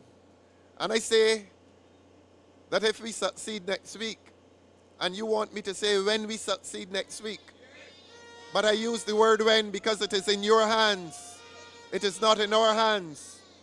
So that if you want me to say when we succeed next week, you make it happen. And it will be the responsibility of the Democratic Labour Party to write the new Republican Constitution. And that new Republican Constitution will contain local government. That new Republican Constitution will establish a parliament. That new Republican Constitution, we will come to the people of Barbados and ask the people of Barbados if we should continue to have a Senate that is appointed or whether we should have a Senate that is elected. And we will discuss these things freely, because I want to say to you tonight that a Senate that is appointed is a form of elitism. That you have a group of people who believe that they become entitled to occupy the highest level in a parliament. And that is elitist. That is a British inheritance. And you know the British tend to be consumed with elitism, as opposed to the United States, where both levels of the legislature, the parliament, you must be elected. You must be elected in the House of Representatives, and you must be elected in the Senate in the United States. In Britain, it is not so. They call it the House of Lords, and you are appointed in the House of Lords, and in the lower house, you're elected. We in Barbados must come to make the decision. And as a government, we must make that decision. But we must not make the decision independently of the people. This Democratic Labour Party as a government will have to enter into consultation with the people of Barbados and decide whether the Senate must continue to be an appointed body, or whether in a progressive country, in a progressive Republican state, whether a Senate should be elected in the same way that the House of Assembly is elected. So those are the two tiers of government. The Senate at the top, the House of Assembly at the bottom. And as you know, the Senate acts as a check and balance on laws that come to the lower house. That is why it is there.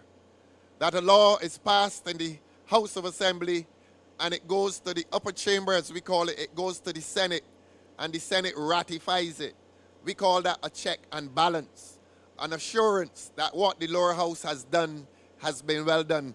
And I haven't come here tonight to remind you that this government over the last 18 months has withdrawn so much legislation that has come before it that the people in Barbados do not remember a period in our legislative history when so much legislation has been withdrawn, because you have this house, our parliament, has been visited with the kind of incompetence that the representative here has shown in the House of Assembly. That lots of legislation has come there, the people have protested, and it has been withdrawn. This is a parliament that has lost its legitimacy. If a parliament does not have the competence nor the will to pass law without withdrawing that law, the parliament has lost its legitimacy. So perhaps we agree with Motley. Close it down. Close it down and let the people of Barbados have a new parliament. Close it down and let the people have a new parliament in which you have a Senate at the top, a House of Assembly, and I said at the bottom. But we have to consider whether we want a third tier of government. And I believe that the Democratic Labour Party will propose to the people of Barbados that there should be a third tier of government. The Senate at the top, the House of Assembly in the middle, and local government at the bottom. And that will empower the people of Barbados so that local government will become permanent. It will become as permanent as the Senate. It will become as permanent as the House of Assembly. The difference is that it will not meet on the precincts of Parliament. It will meet right here in your local communities. And that can be and must be and will be written into a constitution, because this Democratic Labour Party respects people.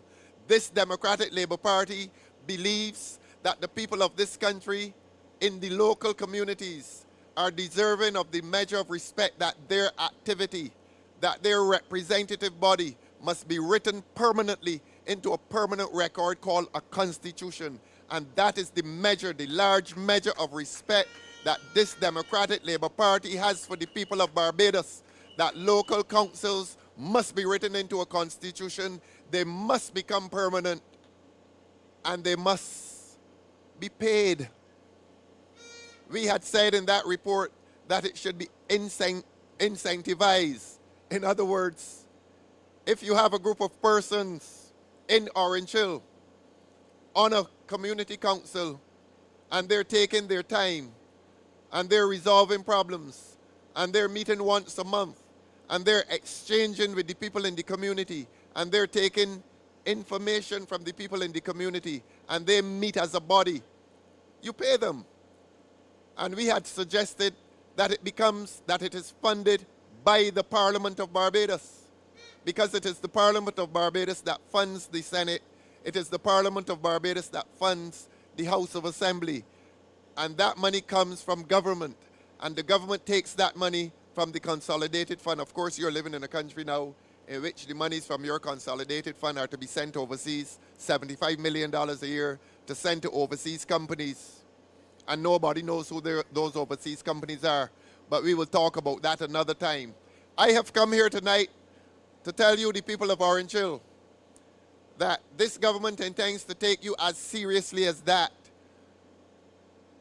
to write your local council into the Constitution, and by that I mean to make it a permanent representative body. Now I have something else to say to you. I have something else to say to you. As you know, the House of Assembly is partisan. In other words, you have BLPs there, you have DLPs there. Well, you have had one DLP there over the last 2 years. And I don't engage in self-congratulation, but God gave me the courage. God gave me the courage. God gave me the courage to do not what I wanted to do, but what I had to do. What I had to do. And I want to remind you, Orange Hill, that in the budget debate of 2023, I made a speech in which I spoke of the parable of the ewe lamb. When I spoke of the man who had, or the person who had a single ewe lamb, and they were holding a feast, and they took the ewe lamb from the man, and that was all he had.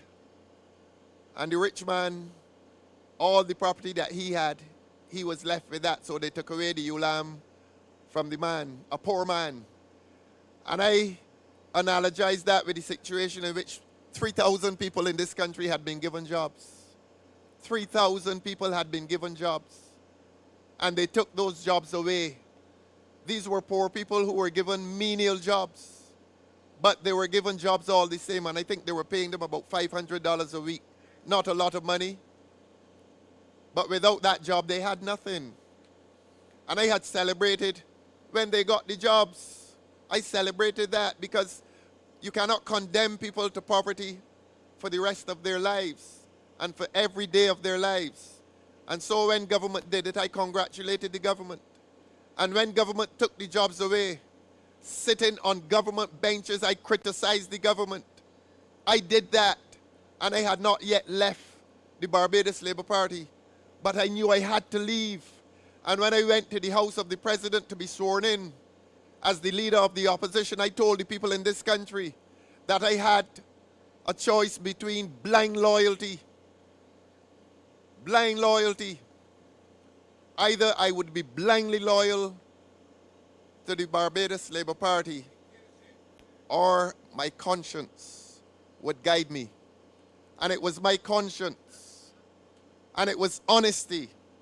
It was political honesty, and it was large honesty that led me out of the Barbados Labour Party, because I could no longer support a lot of what they were doing. And I know that there are others who sat there and agreed with me, and they agreed with me privately, and I am not going to call their names tonight.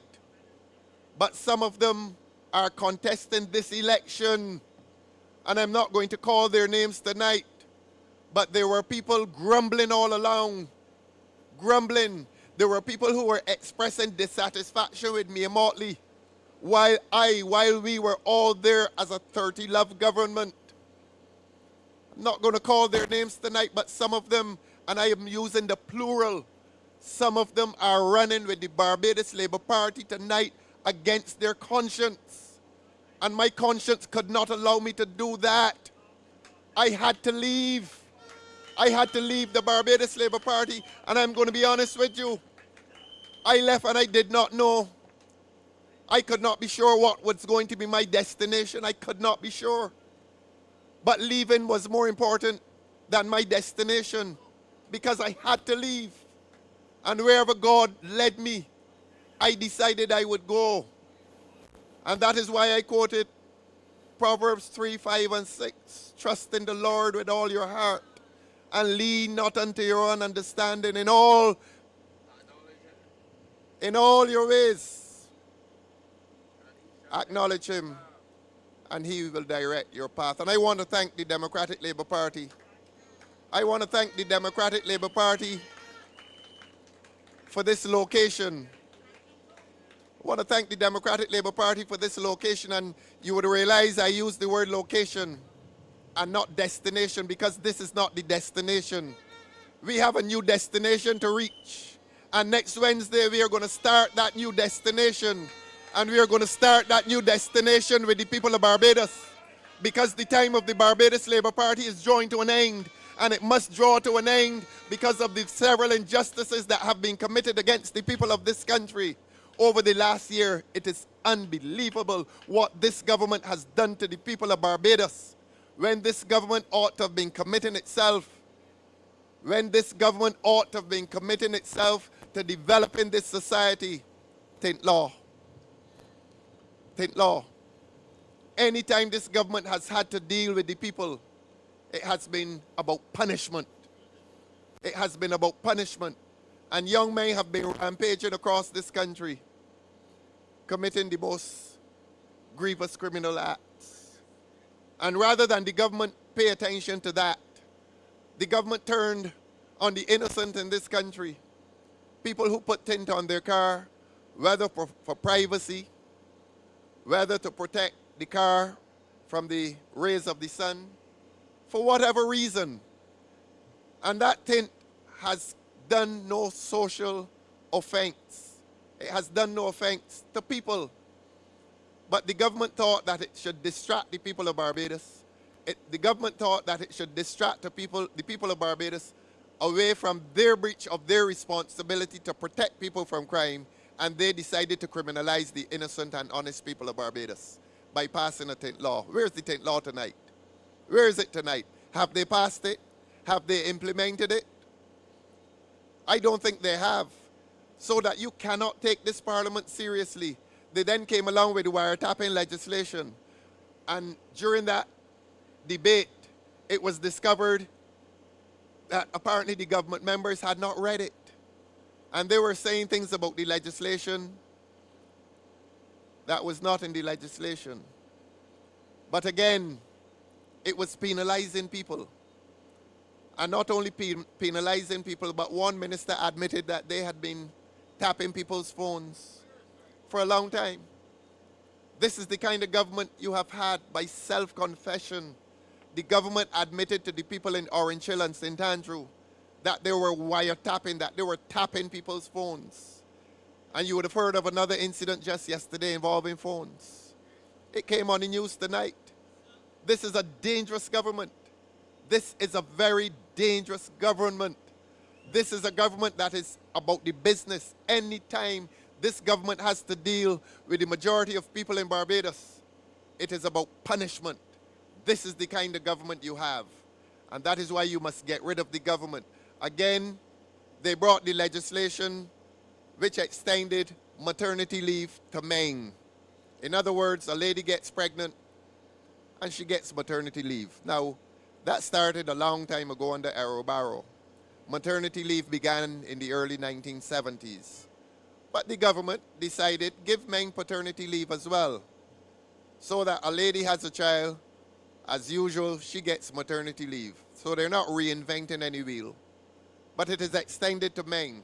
And that is fine. So you give the woman maternity leave. For the first time in this country, a man gets paternity leave. Do you know that they passed that law?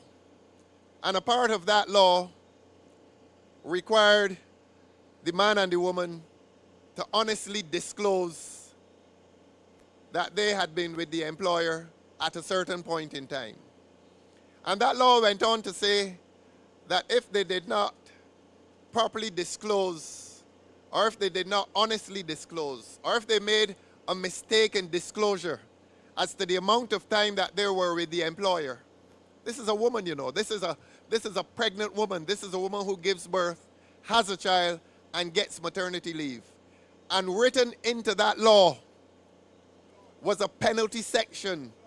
It said to the woman and the man that if they made a disclosure that was mistaken or false, that they could be prosecuted. So here was the government passing a law dealing with maternity leave. Here was the government passing a law dealing with paternity leave. Here was a woman with a precious baby receiving maternity leave. And here was that same law telling that woman that if she made a disclosure in support of her application to her employer for maternity leave, that if her disclosure was false or even mistaken, she could be prosecuted in the courts of law. Can you imagine that? Could you imagine a woman is pregnant, has a child, has given birth to the child, she is on maternity leave, she is nursing that child, and a law is written that tells her if she's being prosecuted, I assume the police will come for her. And you are telling her that in those circumstances when a lady is really vulnerable at that point, that's why you give the maternity leave, and she has to look after a child. And in those circumstances where a precious baby has entered the lives of people, you write a law. You can be the kind of unkind and callous government that you would write a law and tell the woman that in those circumstances, she can be prosecuted. Prosecuted in a criminal court. And she is taken off to a criminal court and sit with men who are charged for breaking and entering, murder, rape, and all kinds of heinous offenses. That is the kind of government you have had. What kind of government thinks of that? And I got up in there and challenged them, and sitting a few seats down from me, one of them cursing and carrying on. He's talking nonsense. It is written there in the law. This government passed maternity legislation which allowed prosecution of women who went on maternity leave. It is a fact. It is there. And when the Democratic Labour Party passed maternity legislation back in 1974 or 75, I think it was, it made no reference to the prosecution or imprisonment of a precious mother who had given birth to a precious child. This is the Barbados Labour Party government that you have had. This is the quality of government that you have had. And that is why the people in Barbados must get rid of this government next week. Next week. And I can go to other legislation. It is one after the other. One after the other. Every piece of legislation that this government has passed has demonstrated a callous disregard for poor people in this country. And it has demonstrated that this government is only about the protection of the rich. I came up hearing that, and I never thought I would see it so clearly demonstrated by this government. That people in Barbados for years used to say, the DLP looks after the poor, the BLP looks out for the rich. And I never thought I would see it with my naked eye. I never thought that I would go to a parliament last year and see a government pass a law for people who own villas. I said it before, and I'm going to say it down here in St. James. A man or a corporation builds these 8- and 9-story buildings, and they call them villas. And when you look at the billboard, the price is $1 million US. No poor man can't build that. That you put up an 8-story building, and every apartment, you call it a villa, costs $1 million. And if a man has that kind of money to invest in that larger building, and if a man invests that kind of money in that larger building, and he is selling each apartment for $1 million, you have to give him concessions.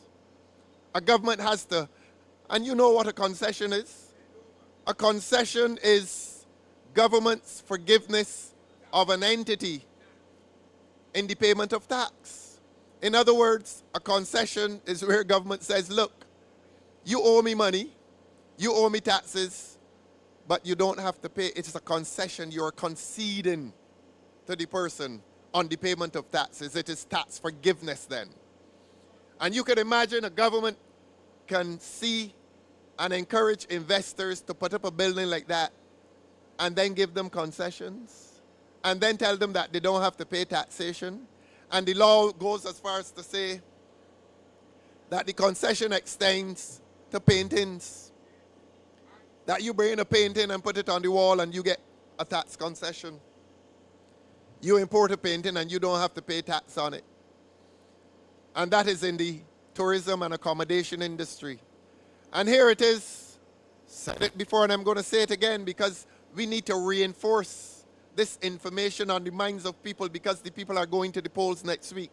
And the people must understand that the visit to the poll is going to be extremely significant.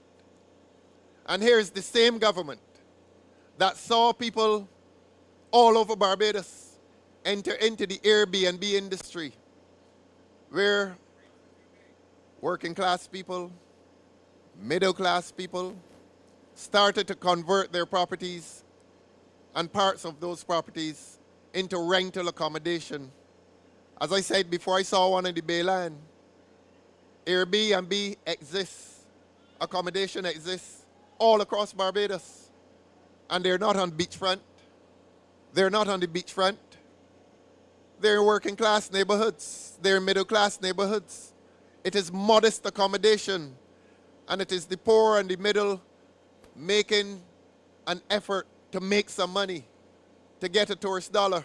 to get a US dollar, to get a pound sterling, to get a German franc, to get some foreign currency to save in times of uncertainty and in times of hardship. And you know what this government did? This government saw the same government that gave concessions to the wealthy, told the middle and the poor who were converting their houses into Airbnb, we want some money from you. And they passed a law with stipulations that they had to have a front desk. Now you can imagine a man converts his modest accommodation, his modest house, into an Airbnb, into a set of apartments, trying to make some money. And they have the gall to pass a law forcing that person to recreate that structure as a hotel with a front desk and a lobby. And you have to display all kinds of signs. And maybe you have to pay all kinds of taxes. And I heard, and we have heard over the years, that the Barbados Labour Party looks out for the rich, protects the rich, and the Democratic Labour Party looks out for the poor. I saw it. I saw it. And all that they have done in the aftermath of my departure has given justification to my departure. How I would have been there, having to support these laws. I would have been there having to support these measures. I would have been there having to support wiretapping. I would have been there having to support the Airbnb legislation. I would have been there having to support the maternity legislation, and thank God I had left, and thank God that I was given the voice to oppose it, and to oppose it publicly, and to oppose it in loud voice, and to oppose it with the support of the people of Barbados. And that is what this current Barbados Labour Party cannot get over. And they're going on the call-in programs, and they're going on Facebook, and they're calling me all kinds of things, and I don't care. I don't care, because I am with the people of Barbados, and the people of Barbados are with me. And I am with the Democratic Labour Party. I am in the safe confines of the Democratic Labour Party, so the attacks on me and the attacks on the Democratic Labour Party will not move me. They can't move me. I am not alone, and from the time I went over, I used to say, I may be alone in there, but I am not lonely. Because I knew that I had the people of Barbados with me. And I knew that I was in the confines, the safe confines of the great Democratic Labour Party, Errol Barrow's Democratic Labour Party. So I am not afraid. There is no fear within me of the Barbados Labour Party, none whatsoever. None whatsoever. I stand on a firm foundation. I stand on a firm foundation of justice, the justice that the Democratic Labour Party has brought to this country between 1955 and today. I am on a firm foundation. Nothing that the Barbados Labour Party can say or can do will move me. Nothing. And I referred last night to the threats that were made. They send me all kinds of threatening letters. I don't humbug the police with them. These letters that are coming, and they want me to feel intimidated. So they write on the cover all kinds of things, on the cover of the envelope. And I just put them there. Have some of them at the office. Have some of them at the office. And all the threats and the language that they use on Facebook. The cursing and carrying on. And you know, sometimes I actually do feel sorry for them. And you learn to accept the attacks. And you learn to understand that the attacks come because you're hurting them. If I were not causing them pain, it would be a pity party. They would just pity me and say, well, you know, he crossed and he gone along, but nobody bothers about him. I am bothering them. And I have bothered them for the last 2 years. And I'm going to bother them from now until next week. And with the result that the people in Barbados must have next week, we are going to bother them too. And we are going to bother them into opposition. We are going to bother the Barbados Labour Party into opposition. And they are afraid. I want you to understand, people of Barbados, people of Orange Hill, I want you to understand that the reason the government is behaving the way it is. The reason for the abuse is because they are afraid at what is going to happen next week. They are afraid of the people of Barbados. They are afraid of you. They are afraid of us. They are afraid of this Democratic Labour Party. They are afraid of the alliance between the Democratic Labour Party and the people of Barbados. They know that 2 elections have gone and 60% of the people in Barbados did not vote. And that if this were a popular government, more people would have voted. And you have had 2 30-love elections with just over 40% of the people voting. In other words, the 25% that voted for the Barbados Labour Party is the full extent of their support. And that is why they are discouraging you from voting. That is why they're discouraging you from voting, because they know that every additional man that visits that poll next week puts them in peril. They are afraid of the peril. They are afraid of the people of Barbados. They do not want the people of Barbados to vote next week. And we in this Democratic Labour Party are saying to the people of Barbados, come out. Come out. Come out. The time has come. So this is not about me. This is not about the journey that I took. This is not about the journey that I took from 2024 until now. Don't worry about me. Let them worry about the people. Let them worry about the people. I only have 1 vote. I have only ever had 1 vote in the House. But I've had a large voice in the House. I've had a large voice in the House. And my voice has been a voice in defense of the rights and interests and entitlements of the people of Barbados. And that's why they can't deal with me. But it is not me. I'm only one man. Deal with the people next week.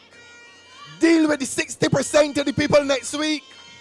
Ask the 60% who did not vote in 22 and 18. Deal with them. Deal with them, government. Deal with them, Motley. Try to keep them at home. Move from district to district. They brought observers here. They brought observers here. Everything they're trying. You call an election and a voters list not complete. We have people out here tonight who are off the voters list. We have people in this country tonight, and she can criticize me for this, criticize me, it's the truth. We have people tonight who are being handed ID cards. ID cards. Colombians are here. You think they're making sport with us? They know that they cannot exceed 25 or 27% of the electorate. They cannot.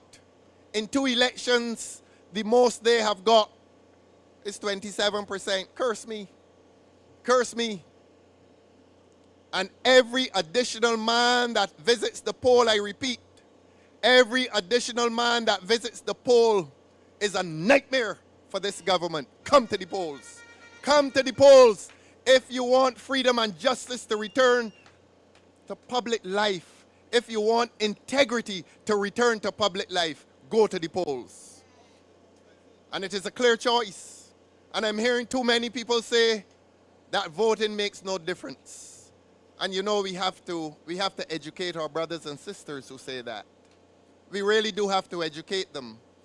Because when a man says that, it is clear that he has no idea of the power of a government. A government has awesome power, tremendous power. It is a government that determines the amount of taxes you will pay. It is a government that determines the quality of education that your children will have. It is a government that determines the quality of health care that you will have. It is a government that determines the quality of transport that you will have. It is the government that determines whether you will have low-income housing, subsidized housing, and I'm saying this right opposite the place out there that Hope built with money that disappeared. It is a government that makes all these decisions, and for some reason, we have people walking around this country believing that their lives are separate from the decisions that a government will make. Your lives are not. You are not immune to governmental decisions. And that is why we do this. That is why every term, at the end of every term, we come to you and we say, and we ask you to judge us. Judge us on our record. Judge us on our program. Judge us on our promises. Judge this government by what it has done to you over the last 7 years of famine. Judge this government. And as I said last night, this government has not had a record of achievement. This government has not had a record of success. Nothing. And I will go through the list again. Has this government succeeded in its housing program? Has this government succeeded in transport? Has this government succeeded in the delivery of health care at the Queen Elizabeth Hospital? Has this government succeeded with the running of our schools? That is why they're afraid. Because this government has come only with slogans. And anytime you hear a government preoccupied and obsessed with slogans, it means that it is a government that does not have a philosophy. They replace philosophy with slogans. When is the last time you have heard any member of this government speak of the philosophy of their party? When? Every time it's a slogan, not about hey and all kinds of nonsense. All kinds of nonsense. People in this country educated their children and have now had a collision with a government that cannot introduce or reintroduce a country to philosophy. And philosophy is just a big word. It derives from the Greek love of wisdom, because it is wisdom that you need to successfully run a country. That is all it is. Don't let this Barbados Labour Party make you believe that certain things are too good for you. Don't let this Barbados Labour Party make you believe that philosophy and the pursuit of philosophy and commitment to a philosophy of social democracy is too good for you. It is not too good for you. And this is a government that has replaced that with slogans. Slogans. Slogans that display contempt for your intelligence. This government insults the intelligence of Barbadians every day in everything that it does. This is what this government is about. You saw it in St. Lucie, and I'm going to repeat it. The relationship that this government has with the people of Barbados was demonstrated in what they did to those children. First of all, affect. And secondly, the indulgence of our little children, of our precious little children, in acts of vulgarity and evidence of moral and social decay. Affect. There are people who are saying that this government's most successful project has been affect. There has never been a government that can organize effect as beautifully as this government. And at the end of the effect, what? Cost of living still killing you. At the end of the effect, murder still killing the young men. And they're plastering this country with red. And when I see the red now, what is it reminding you of? When you see those red posters, they are plastering this country with red. And they talk about red and ready. It is red and bloody. The streets are bloody under this government. And this government has refused to deal with the question not only of crime, but to deal with the question of violent crime. This Barbados Labour Party has found itself unable and or unwilling to deal with the question of crime. And I could ask the third and most dangerous question: why? Why? Why? Why? Why has this government refused to pass anti-gang legislation? Why? I can walk through any street of Barbados, through any housing area of Barbados, and the people know. The people know, but they're not going to get me to say it up here. Talk to the people in Barbados. Talk to the people in Barbados about the harsh realities. Talk to the people in Barbados. Ask the people in Barbados to tell you why this government is soft on crime. I'm not foolish enough to say it from here. But the people of this country are knowledgeable enough to understand why, and I'm not going to say it from here. And you knowing the answer that I will not give you from here, you know the answer. And if you know the answer, Orange Hill, if you know the answer, Orange Hill, You have to vote for Ramon Goodman. You have to get rid of Springer. You have to get rid of these men who have sat and allowed this woman to ruin this country. Crime has ruined this country. But it is not ruined forever. And it is not the Democratic Labour Party that will bring it back. It is the people that will bring it back in an alliance. In an alliance with the Democratic Labour Party. Because the Democratic Labour Party demonstrates tonight that it is the only party that has a progressive program to heal this country, to draw this country out of violent crime. It is the Democratic Labour Party that presents that program.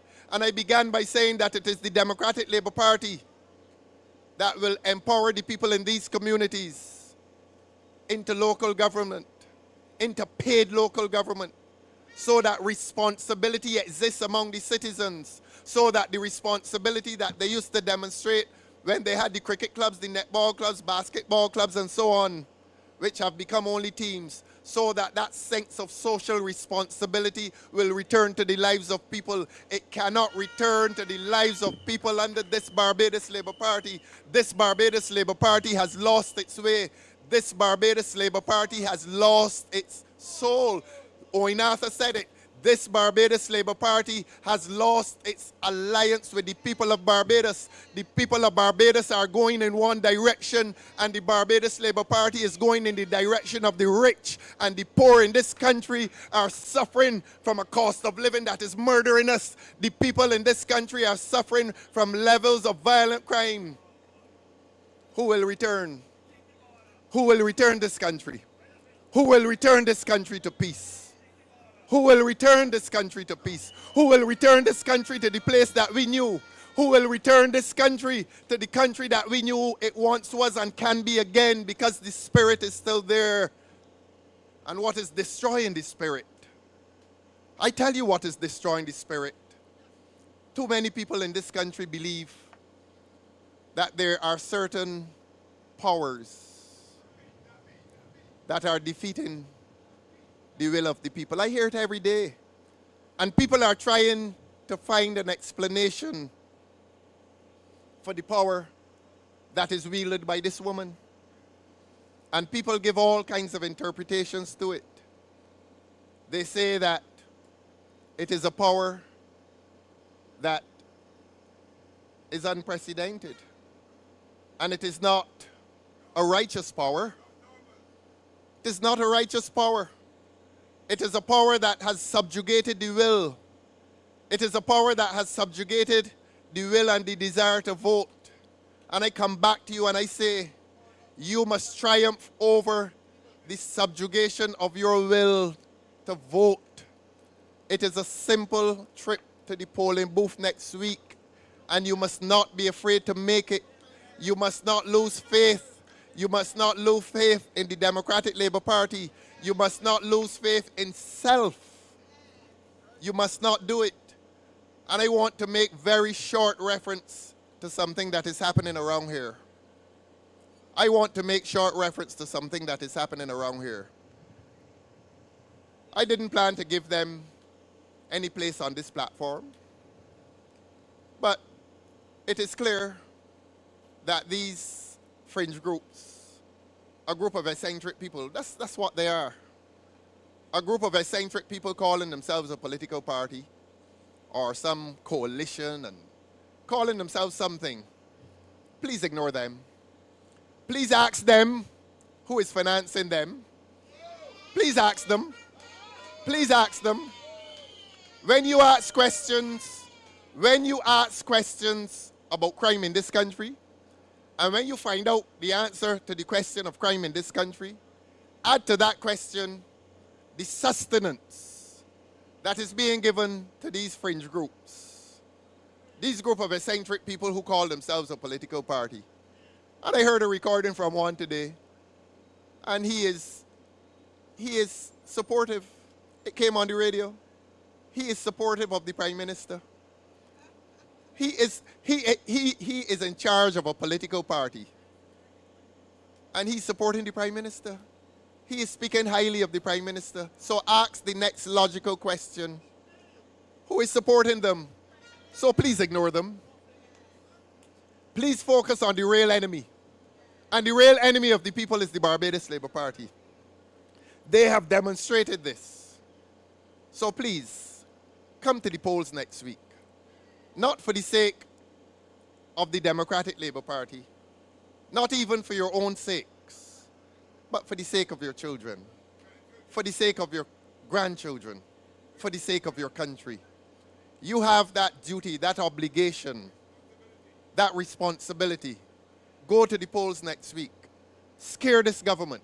So much has gone wrong in the governance of this country. I ask you, Orange Hill, I ask you to turn to this young man. You probably did not know him 3 years ago, but you will know him now.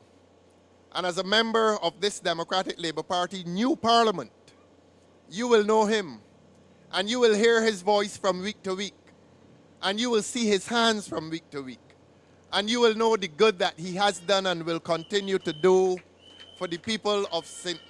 Andrew, the constituency of St. Andrew, and for this noble soil called Orange Hill. Come back. You 60% who stayed at home, come out. And there's evidence that you're coming out. There's evidence that you're coming out. And there's evidence that we are coming home. There's evidence that we are coming home to the nation that Arobaro built. Having turned it from a village into a nation, there is evidence that you're coming home. Let no one turn you back in that journey to that high ground, that high moral ground called Barbados. The Barbados that we knew and the Barbados that we will have again. This government cannot take this country any farther.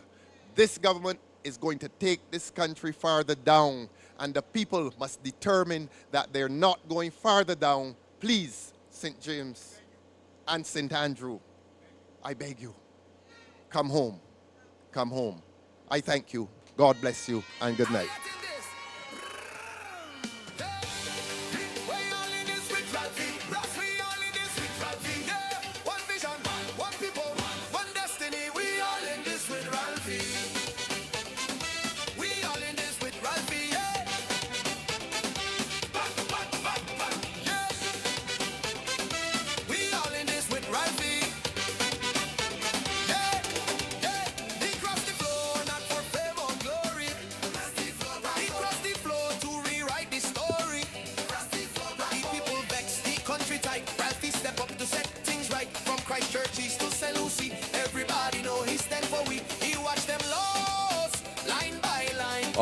All right, people, all right. You've heard it, you've heard the leader.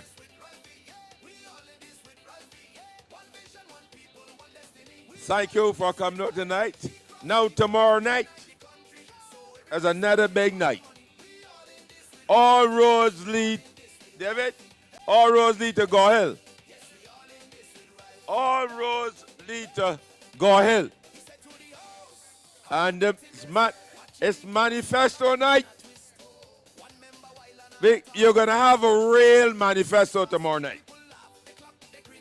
So come out. I'm expecting all of you and more at Go Hill. Go Hill tomorrow night.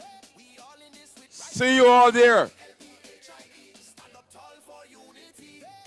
See you all. Have a good night. Get home safely, please.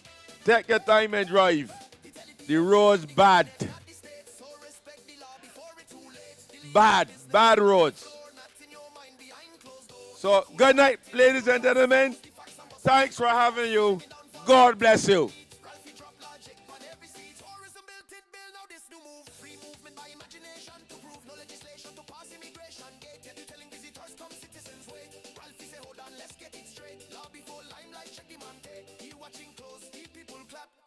Catching every trap. We all in this with Ralphie.